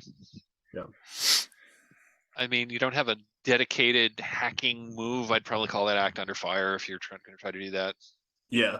Does that tinkering move have more stuff to it, or is that like hidden? It does. It's in the special moves, standard moves, tinkering. The standard move for work. It's for a workshop. Oh, got it. So Cool.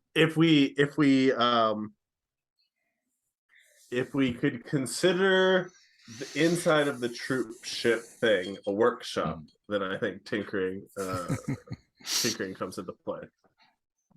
Yeah. So I think Raven would give, maybe this is just like a scene before the scene cut, gives you the hand, the robot hand, almost like, well, here's a potential like way in. Like here's a piece of the technology. Yeah. Okay. Okay. So I guess my question is, what's so what are the broad strokes of the plan? Like what's step one? I think step one is going to be, how are we going to Get close. How are we going to get close? How are we going to get close? Yeah.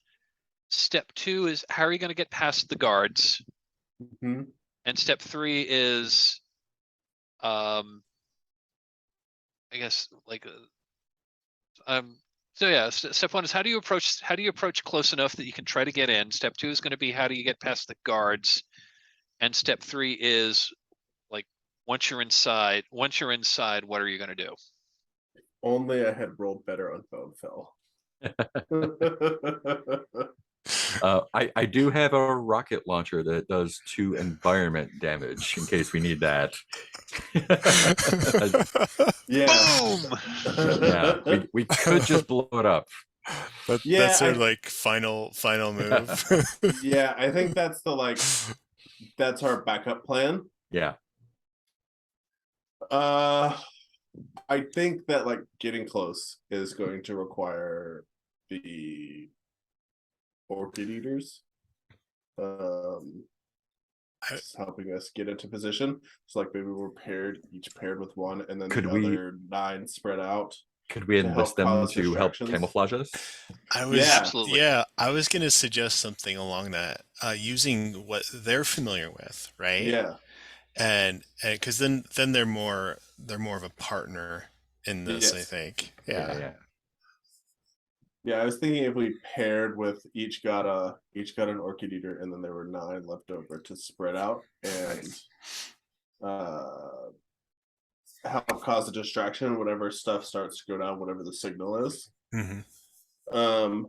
So for sure, that's would be great for getting closer. Mm-hmm. Any thoughts on how to get in? So I don't know if there is, if this is like a normal jet that has access doors or points on it, or if it's some like AI jet that doesn't need human interactions. Or if there's like if maybe there's like this, the doors are coded somehow to the metal men. If like we can use the arm as a like yeah wave it to and open it up. bypass some of that. Yeah, I think that makes sense from a fiction. Definitely sounds like a Jessica job. Yeah. Oh, I like that. using the arm as a way to like R2D2 the door. Yep. I think it'd be cool. Yeah. Like, but then the question is how does she get close enough? Yeah, that's the first part. I mean, there's so step 1 is getting close. Step 2 is going to be getting past the guards. Yeah. How many take guards? care of some guards. Oh, okay. I was just gonna say cause a distraction, right? Yeah, cause a distraction by murder. Yeah. between Kite and the Orchid-Eaters, I think we should be able to cause a distraction. But the question is like, can Jessica? So like in what's that game called? The Switch Zelda game where he has the thing that he glides down Breath on. of the Wild. Big leaf. Breath of the Wild. That big leaf that he floats down on. Could she float down on something like that? There's these giant parachute leaves that they use to travel quickly between platforms. Yeah. I mean, the other thing they could try to do is, like tie a rope to the end of an arrow and like shoot one across and use zip line down. Yeah, either of those work for me. And just swat in. Yep. I like the zip line. Yeah, you take the zip line and then you use. Well, they're big. I like the leaf because they're just such giant trees that they have to have giant leaves, right? You don't have big giant trees with itty bitty leaves. Yeah, I'm down for. I was gonna say you've never seen a sequoia, have you? That's fair. That's fair. Yeah. But you could use if we had. I still like the giant leaf. If I use the giant leaf as whatever that thing that you sling over the top of the cord to slide down, either of those work great. Yeah, and then slide down into the compound. Use the hand to activate the door and get inside. And that's when the GM activates Befell, and I'm already there, and someone has their boot on my face. Probably. Hey, looking at the time, it's looking at the time. We've got about an hour to go. Why don't we take another quick 5-minute break, come back, and then we'll execute our plan. Yeah. Cool. Sounds good. Okay, we're back. We've got a little less than an hour left for this game. I'd ideally like to wrap up a few minutes before time, just so we can have a Stars and Wishes session at the very end to do a little debrief. So, I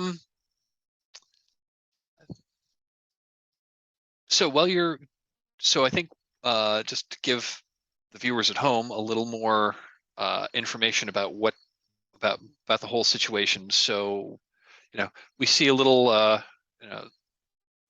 so we see like a little montage scene of the three of you coordinating with the leader of the Orchid-Eaters, like talking about positioning. We see a little scene of like you hiding behind a screen of leaves and like surreptitiously pointing out where things are. We also see these androids, for lack of a better word, and if you've seen what they look like, if you've seen the recent videos of like the humanoid robots that they're actually building by Boston Dynamics, that's what these things look like. I find them frankly terrifying because it's not going to be too long before they arm them with guns, and those are going to be the cops. They started arming the dogs with guns. Yep. Anyway, but that's what these androids look like, and we see some scenes of what they seem to be doing, and it doesn't really make a whole lot of sense, but they're definitely like drilling into the trees, and they're sinking in these like pipes, in these like steel pipes into them.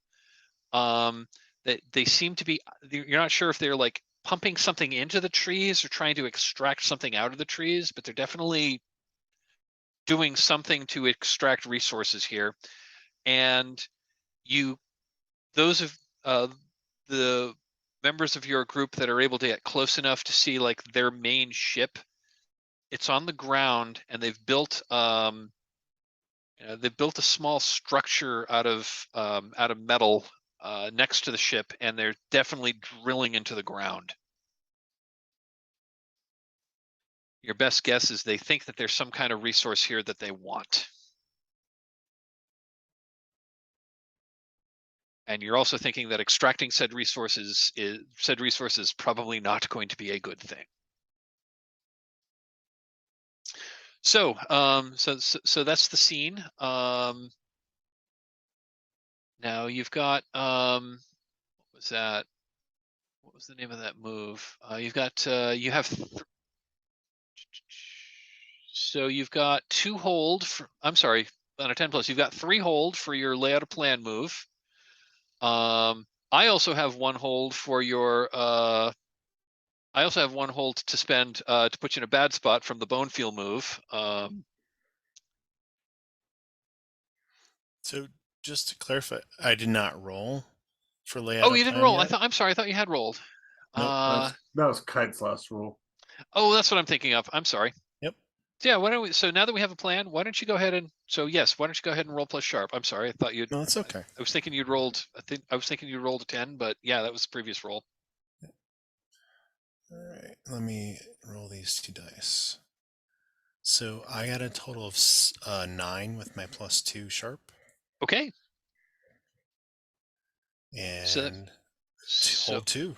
On a 9, you've got 2 hold. So you or any other PC at any point can spend 1 hold to get a +1 to any roll, inflict +1 harm, or suffer -1 harm. What happens if we get to 10? What's the benefit on a 10? Because I see there's a help someone roll. Yeah, there's a help someone roll. On a 10, it's a 3 hold instead of 2, so you get an extra 1. Do you want to? No, just 1 more is worth the risk of to? the help. Metagaming a little bit. Yeah. I think Okay. the two is good. Yeah. All right. I do like the defined miss condition on the lay out a plan move, which is on a miss, hold 1 anyway, but hold 1, but tell the MC that if it matters, it takes you a long ass time to work out your plan. Plan by committee.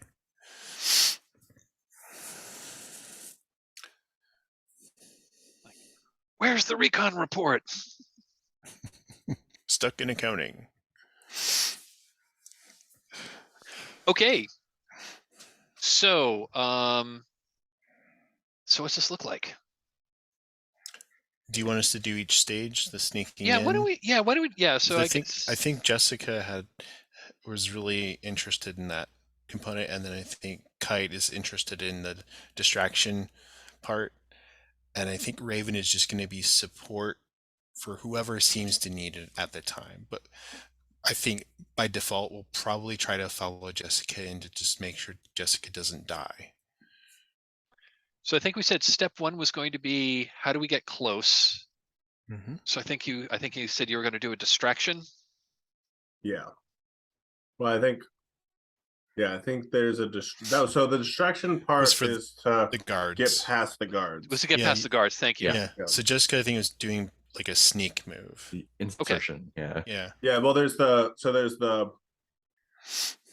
we're getting everyone set up to pre-planned execution, and then some form of the distraction is happening, and while the distraction is happening, Jessica insurrects into the center of the camp.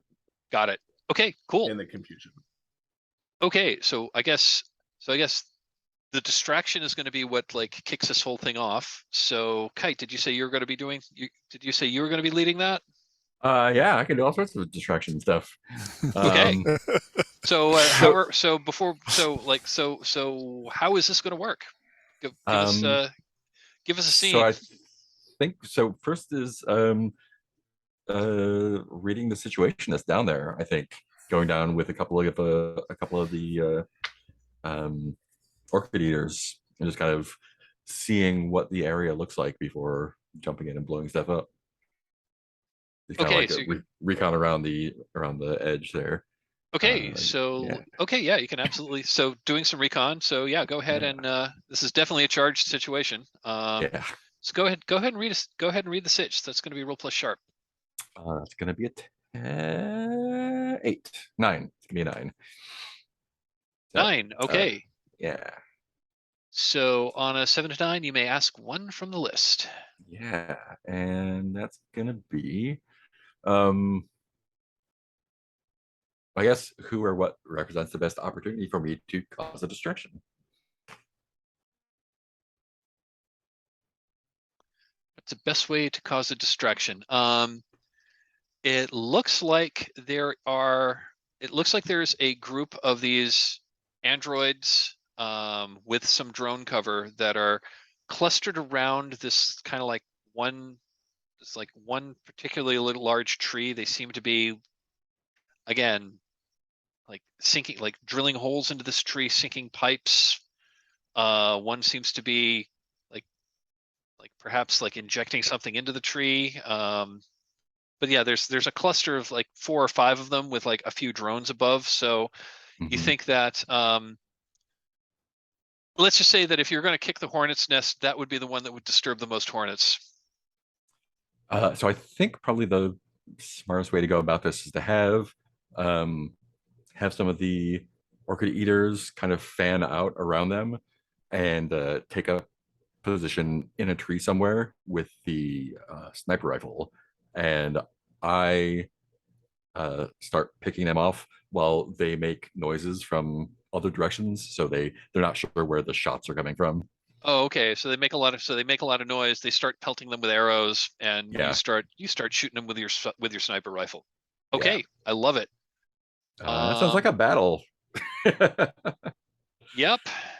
That sounds like a battle. How do battle works in this one?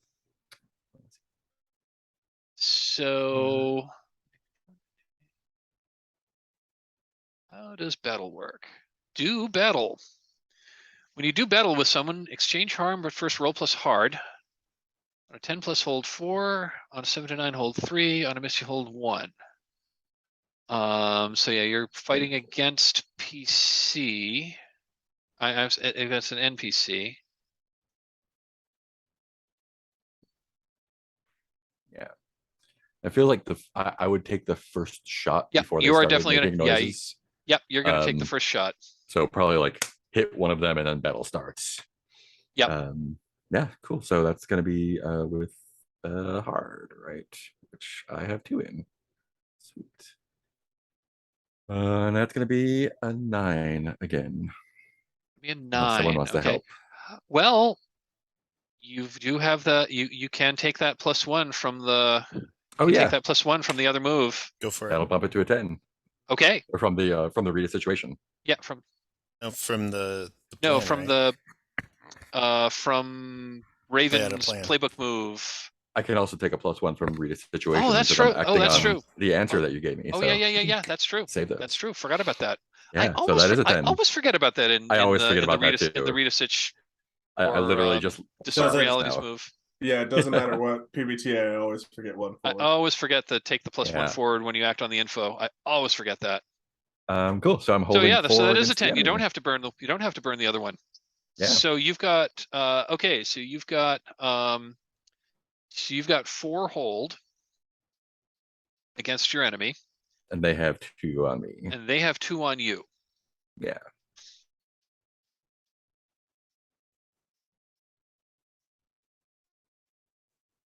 And I think so. We spend hold without. Yeah. You spend without knowing the enemies. Yeah. Okay. You spend without knowing what the enemy's going to do. So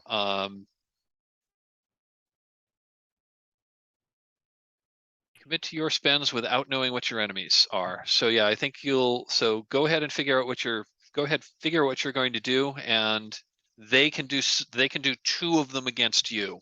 Yeah.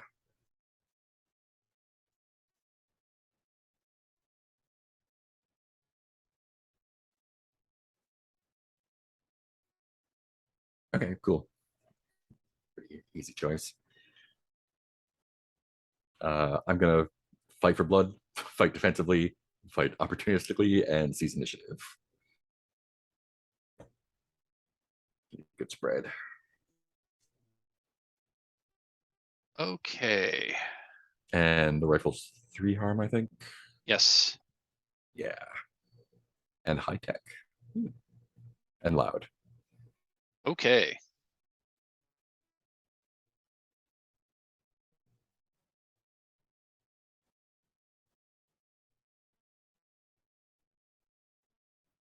Okay.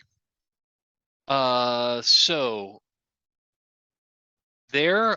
so the androids have like basically they've got like an integrated pistol that's like just they don't pull a sidearm. They just like, you know, they just point their hand at you. And Mhm. this is apparently the other hand. They only have the not the one that you not the one that got severed. Mhm. But the other one is the one that has an integrated firearm. So they basically have pistols, which I believe do 2 harm. Cool. Let me Easy. just double check that. I think a pistol does 2 harm. Yeah, pistols do 2 harm. And it looks like I'm doing 4 harm to 2 of them, I think, is how Yep. that works out. Awesome. Yeah, it looks like you're doing 4 harm to 2 of them. They are fighting. They're fighting. They're spending both of their, since this is like a group of them versus a group of you. They are also fighting opportunistically. So they're going to try to basically take out. They're gonna take some shots at you because your sniper rifle is loud. So once that Yes. happens, they're able to tell where you are.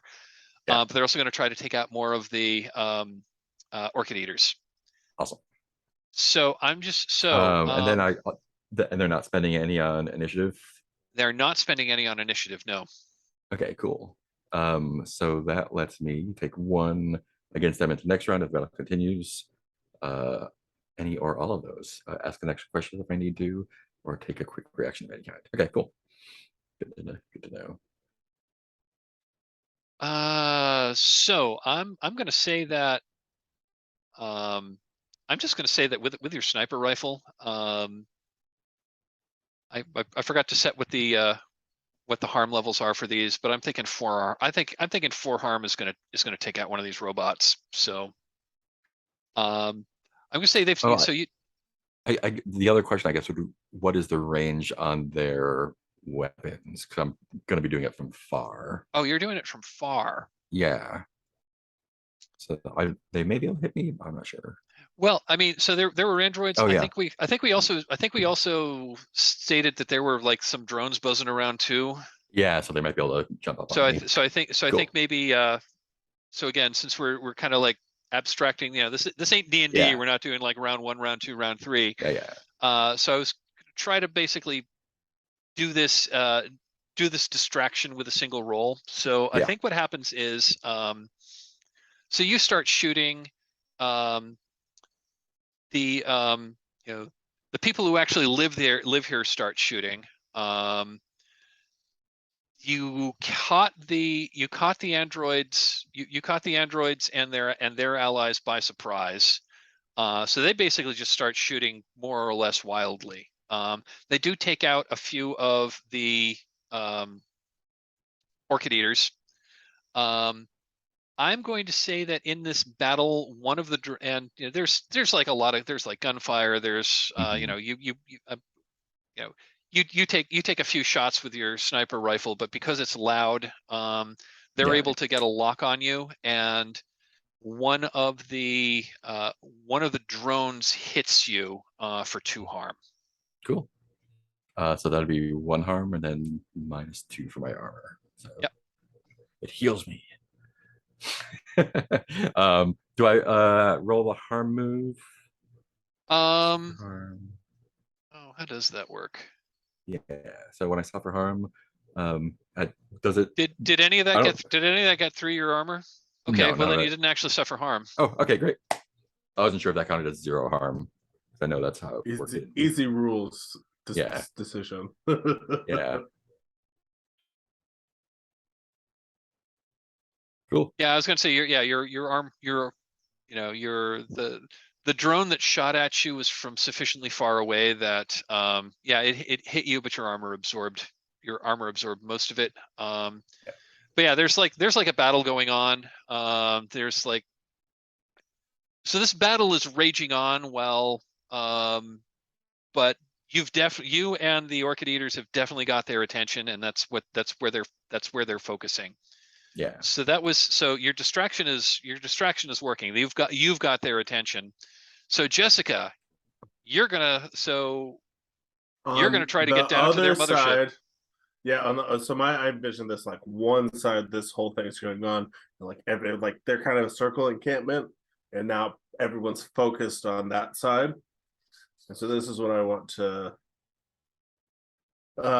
have my companion fire their bow and arrow with a vine, and then we'll slide down into the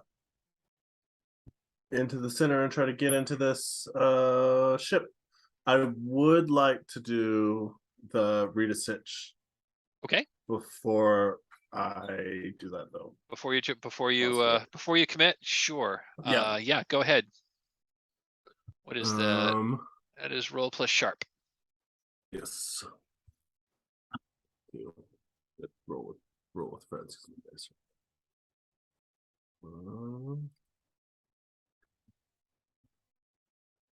Roll it.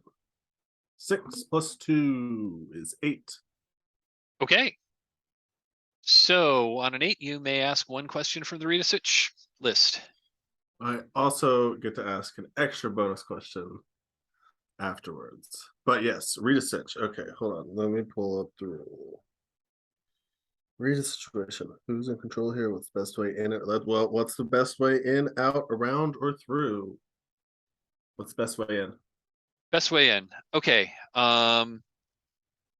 With this like battle going on, I'm just going to say, with the battle going on to the north, if you come in from like the southeast, you're going to draw the least amount of attention. Also, it looks like so there's this like wedge-shaped flying machine that's on the ground. It's on like skids. It looks like the main hatch is in the back, and that's where they were like taking their equipment out. So you think if you land in the land it also I'm also going to say with that roll that it doesn't look like there's anyone or anything in the cockpit of this thing, because presumably they weren't planning to take off anytime soon. So if you like slide down at the front of this thing, you're going to be least likely to draw attention to yourself. So I think that would probably be the best way in. Scoot around to the back to the open door. Yeah, exactly. Once you're there, then you can slide around. And then what's the most useful, valuable, or mysterious thing here?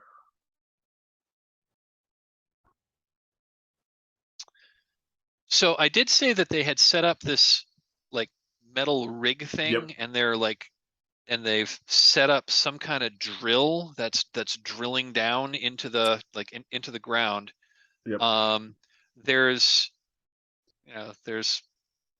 this isn't like full oil. This isn't like full oil derrick or anything like that. The structure's maybe like maybe 6 or 8 feet tall. It's got a platform on there that has the drilling equipment that's sitting down. The mysterious thing is there's like a hose that comes off of that's going into the ship. Ooh, okay. Cool. So they might already be extracting something. Great. Yeah, then. So that's the most mysterious thing here. Yeah, I'll attempt to zip line down in there and get into the ship. Okay. I think that since there is like I think that since there is like a battle going on and there are drones flying around, and even though Yeah. you're not in the center of things, I think you're going. I think I want to see an act under fire Perfect. to get there. Cool. So roll plus Well, cool. That's my cool. Hey, Mike. Cool. I think Raven is following Jessica. Do you want me to roll that as well, or is this going to be like a kind of group roll again? Oh, you're so the two of you are going down? Yeah, I think That's the plan? I think I'm escorting Works for me. Jessica. Okay. Well, in that case, why don't you roll? Because Jessica just rolled the Rita Sitch. Great. Okay. So act under. I was about to come fire. around and ask what you were doing, but Yeah. once we settled that, but if you're Can- but if you're well- if the two of you are there, then let's do that. All right. Can they use the +1 from Rita Sitch on the act under fire? My I'm gonna say sure, why not? okay, perfect. We'll see. What Gonna We'll hand- see. you- I just want to. You're wanna gonna make you're gonna sure- hand yeah. So yeah, you're acting Okay, on I got that it. information. So I yeah. got an 8 + 1 from the act or from the Mhm. research, so that's a 9. Okay. Do you want to spend one of our What are your pool points? plans? Oh man. I was just gonna ask, do you want to spend do you just want to spend one of your 2 points from your Yeah. I think- layout for your layout of plan to make that a 10? I feel like given the fiction of us working with the Orchid-Eaters, that they have helped us to do this more effectively. So yeah, let's go ahead and raise that up to a 10. We'll spend one Okay. of those holds. Yeah, they had like using these zip lines things and like coming in from cover, that is 100% part of their part of their defensive training. They know exactly how to do this. We are So- so taking this technology home and introducing it. Oh, and the other thing is this zip line, it's not a vine. This isn't a vine. This is like high tech. This is like high tech carbon fiber cable, lightweight, Nice. strong as steel. Where they got it, and that's the other thing that you've noticed when on the technology. These guys, I mean, they're using this like odd mix of like natural materials and like super high tech stuff, and you don't know where this high tech stuff is coming from. They're I- resourceful. I think Raven believes that it's sinew from the wolves. I Like love like that. cat gut for bowstring and other like it's from I these wolves. love it. So yeah, you get so on a 10. Yeah, you get in there. Go ahead. What does that scene look like? What does this feat of daring do look like to our viewers at home? You're muted. Yep. I think that I like the idea of us swinging down in tandem with an Orchid-Eater, because they just know this environment so well. Like we're almost just like a tourist joining them on this, and we just go down these sinew vine things, and like I think we see some leaves stir, but it doesn't create a whole bunch of movement or anything. And if it doesn't seem inappropriate, I think at least Raven would have asked one of them to help Raven look more blended into the environment too, because what they wear is very out of place in a lot of situations. So I think that we're going in there, and Raven is still thinking that these are the wolves, and that there's going to be some sort of confrontation with them if Raven has anything to say about this. But keeping a sharp eye out, looking after Jessica, and then making sure that we can get into this ship. What does it Okay. look like for Jessica swinging into this? So she I think she similarly will have had some disguise put on, but she has so much jangly crap on her that she's still pretty quiet, but like I think there's like at least from the viewer's perspective, you can see the light shining off of some of these things. And so she's not as inconspicuous, and then she just lands on the ground and with a more of a thud than the other two, and then you just hear ching, ching, ching, ching, ching, ching, ching, as they're running around. Cool. Okay, love it. So you get around to the you get around to the back of the ship, and I'm gonna say there's one android. There's like one android there who's like half guarding, half continuing to run this equipment. And I'm gonna say that you sneak around, and that's when it happens to turn. That's when it happens to turn. So you're like staring at each other. What do you do?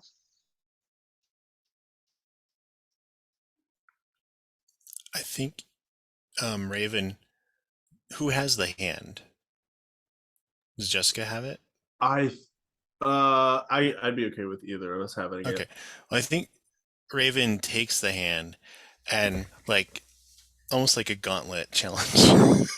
Like just to knock it silly, just to disorient it more than to harm it. I smack it across the visor with a severed arm of one of its companions. Because we do have some Lotus Eaters with us too that could maybe help support us. Absolutely. In this. So I think it's more like we're just surprised and Raven just like whack. What's your intent with that? What is your intent with smacking this thing? To discern it so that it hopefully cannot call an alarm or harm us directly. Just to kind of like get the edge on the next thing that we need to do. That fall under confronting someone, maybe? I was going to say that's probably, yeah, I was trying to figure out if that was.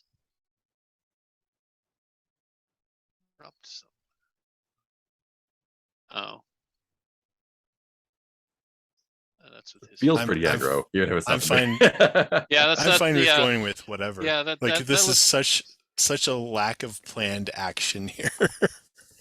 Yeah, I think you are confronting someone. It sounds like you're basically threatening them or challenging them. So okay, I think that's going to be a roll plus aggro. Yeah, this is totally an in-show marketing for the gauntlet. Let's do this. You see the logo. All right, so I have a 0 in that. Let's see how this goes. Wow, nice! I got a 10. I got a 10. All right, let me mark my experience for that. Raven is such not a fighter. All right, so what are the options on a 10 plus, your opponent has to choose to back down and give you your way, defy you and fight back, or else submit to your mercy and ask you to reconsider. So you have smacked this thing across the face. With a hand of his compatriot. The hand of its compatriot. Yeah, I think Raven is even surprised that they did this. I don't know if this is pushing too far in this one action. Sure. But I love the idea that we have this tech genius of Jessica with us and the Lotus or the Orchid-Eaters. I feel like this would be a great opportunity for like Jessica or someone to take advantage of this and maybe disable, like, I don't know, like interrupt the circuitry, or I don't know if it's with a spear or a jammer or something. I have a nail gun.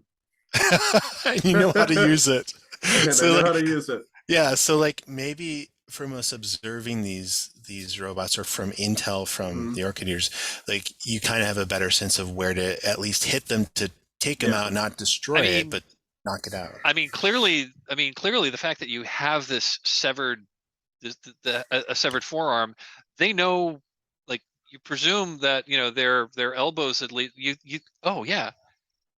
And they told you they're weakest at their joints because they have to be flexed. They can't have tons of armor there. So if you hit them on their joints, that's when they that's the best way to try to take them out. So I mean, I guess we can say that if you want to try to disable this drone or this this android, I think that would make sense. That's basically them back. I mean, it's an artificial life form, but that would be basically them backing down and giving your way. We can just say that your action basically disabled this thing. If you want to tell us how that, if you want to tell us, it's like a really again collectively how that happens. Yeah, it's like a really awkward subdual move. I mean, if you want to combine that with something that someone else did, like and it like disoriented, and if you wanted to say like you pulled out your nail gun and like that's what I was thinking. I think that I love the visual of Raven just slapping this thing across the face, and then it's just like it's almost like in shock, as if a robot could experience shock, and then all of a sudden it shuts down, and then you just see it kind of fold up as it comes over, and then Jessica's just standing there behind it, and she's just fired a nail into like the spine area. And I think you hear Raven say, almost like they're reading off of like from a holy book or something like, and no wolf shall bite another wolf, or something like that. Like maybe the programming was like an Asimov, like robot shall not fight robot.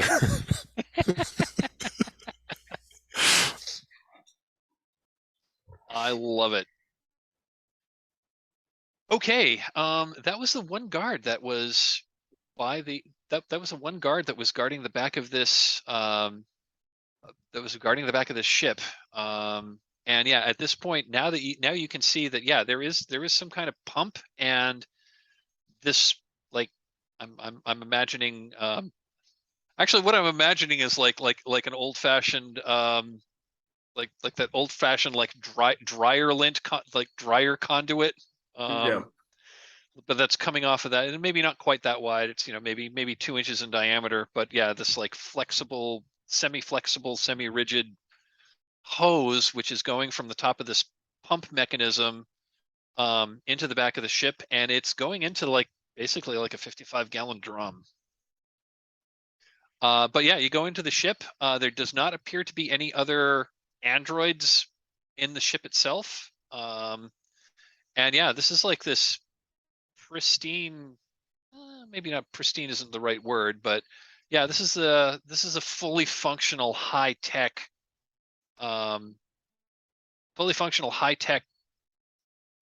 flying machine of some sort from the before times that seems to be fully functional and unscathed. Okay, so I think this is where like Jessica's ability to like take apart these things comes into play, and she's going to be trying to figure out because she's never been inside of one that works, so she knows where all the pieces are, but now the screens are actually on. She knows she can see like where it's being flown from or something. And so she's going to be, I would like to do read a sitch in order to maybe try to figure out where in what anything in this area is for like shutting it down.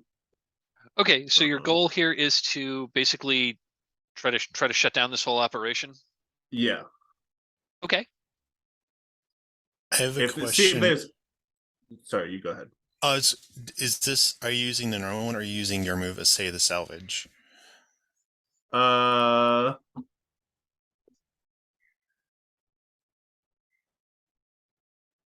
don't know. I mean, that's, is there a difference? I don't. Say the salvage means that whenever I do read a situation, so I do read a situation, then I just get that as well. Oh, cool. Yep. Awesome. Yep, that's how that works. Yeah, okay. If you want to do a quick, if you want to assess the situation.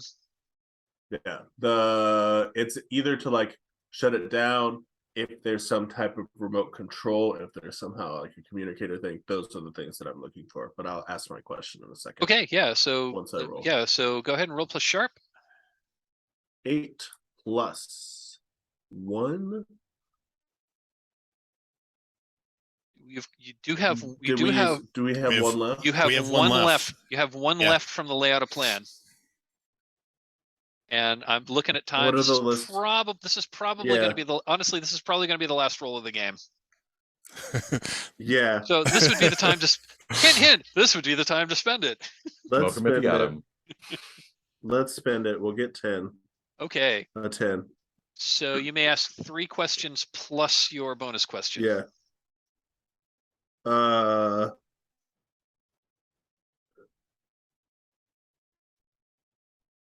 Who is in control here? Who is in control here? At the moment, you are. Perfect. Hold on one second to mute something. Maybe not for long, but you are at the moment. You are in control here. What or who or what represents the best opportunity for me to shut down all of the robots? Your guess is if you go to the cockpit of this, this plane, plane ship, whatever it is. If you go to the cockpit, you're guessing the controls are going to be in there. Perfect. And you're also guessing that it's probably going to be fairly quick and easy because this is the sort of thing that the pilot would need to do while they're doing something else. Mm-hmm. What should I be on the lookout for? You should be on the lookout for you should be on the look at this point. You should, if you want to do this, you should be on the lookout for access control devices, i.e., you may need a password, you may need a key in order to do that.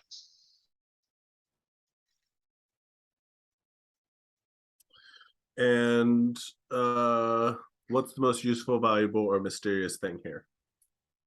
I mean, useful would be really good if there's just a key. I was going to say out. you've got it. You've got it. And you know what? I think the most useful thing would be now that you're looking back out at the Android that you shut down. Yeah, it's got a it's got like an access control card. I'm not sure how it's there, but it's it's like a credit card thing. You're thinking that's the key. Mm-hmm. Yeah. So I can't decide if I want to go grab it or if I want Raven to go grab it.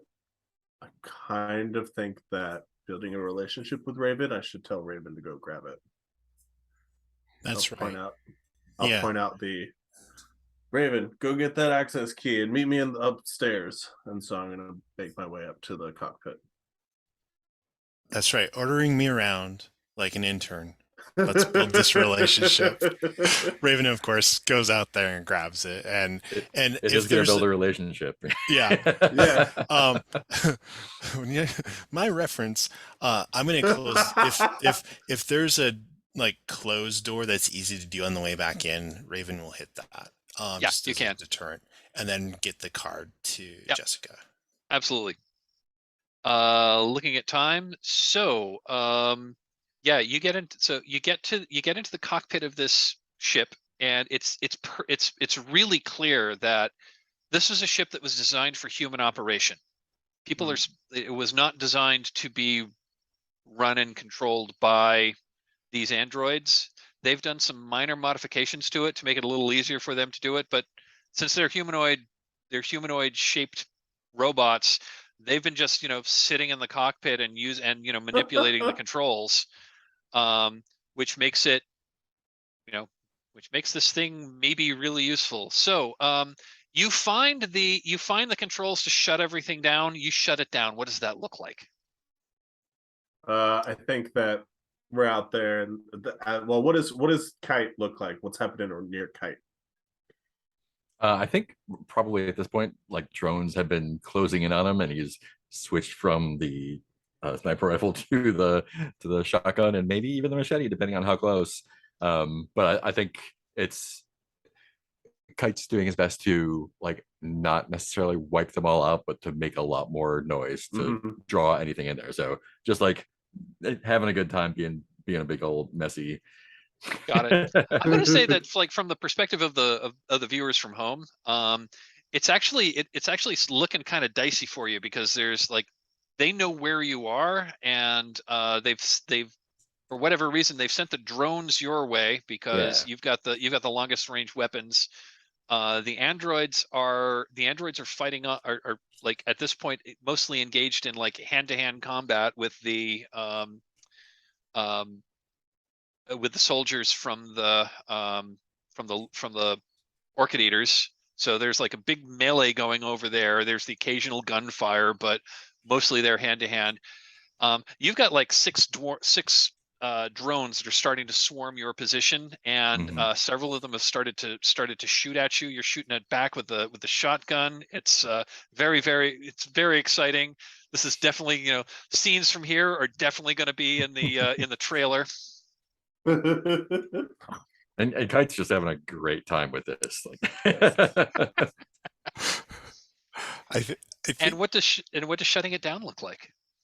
I think the access card is put into the machine. Then there's a kind of there's a big red button that lights up, and it says something like recall or whatever, so that for like packing up all the robots. And she just flips the lid off and just smashes it as hard as she can.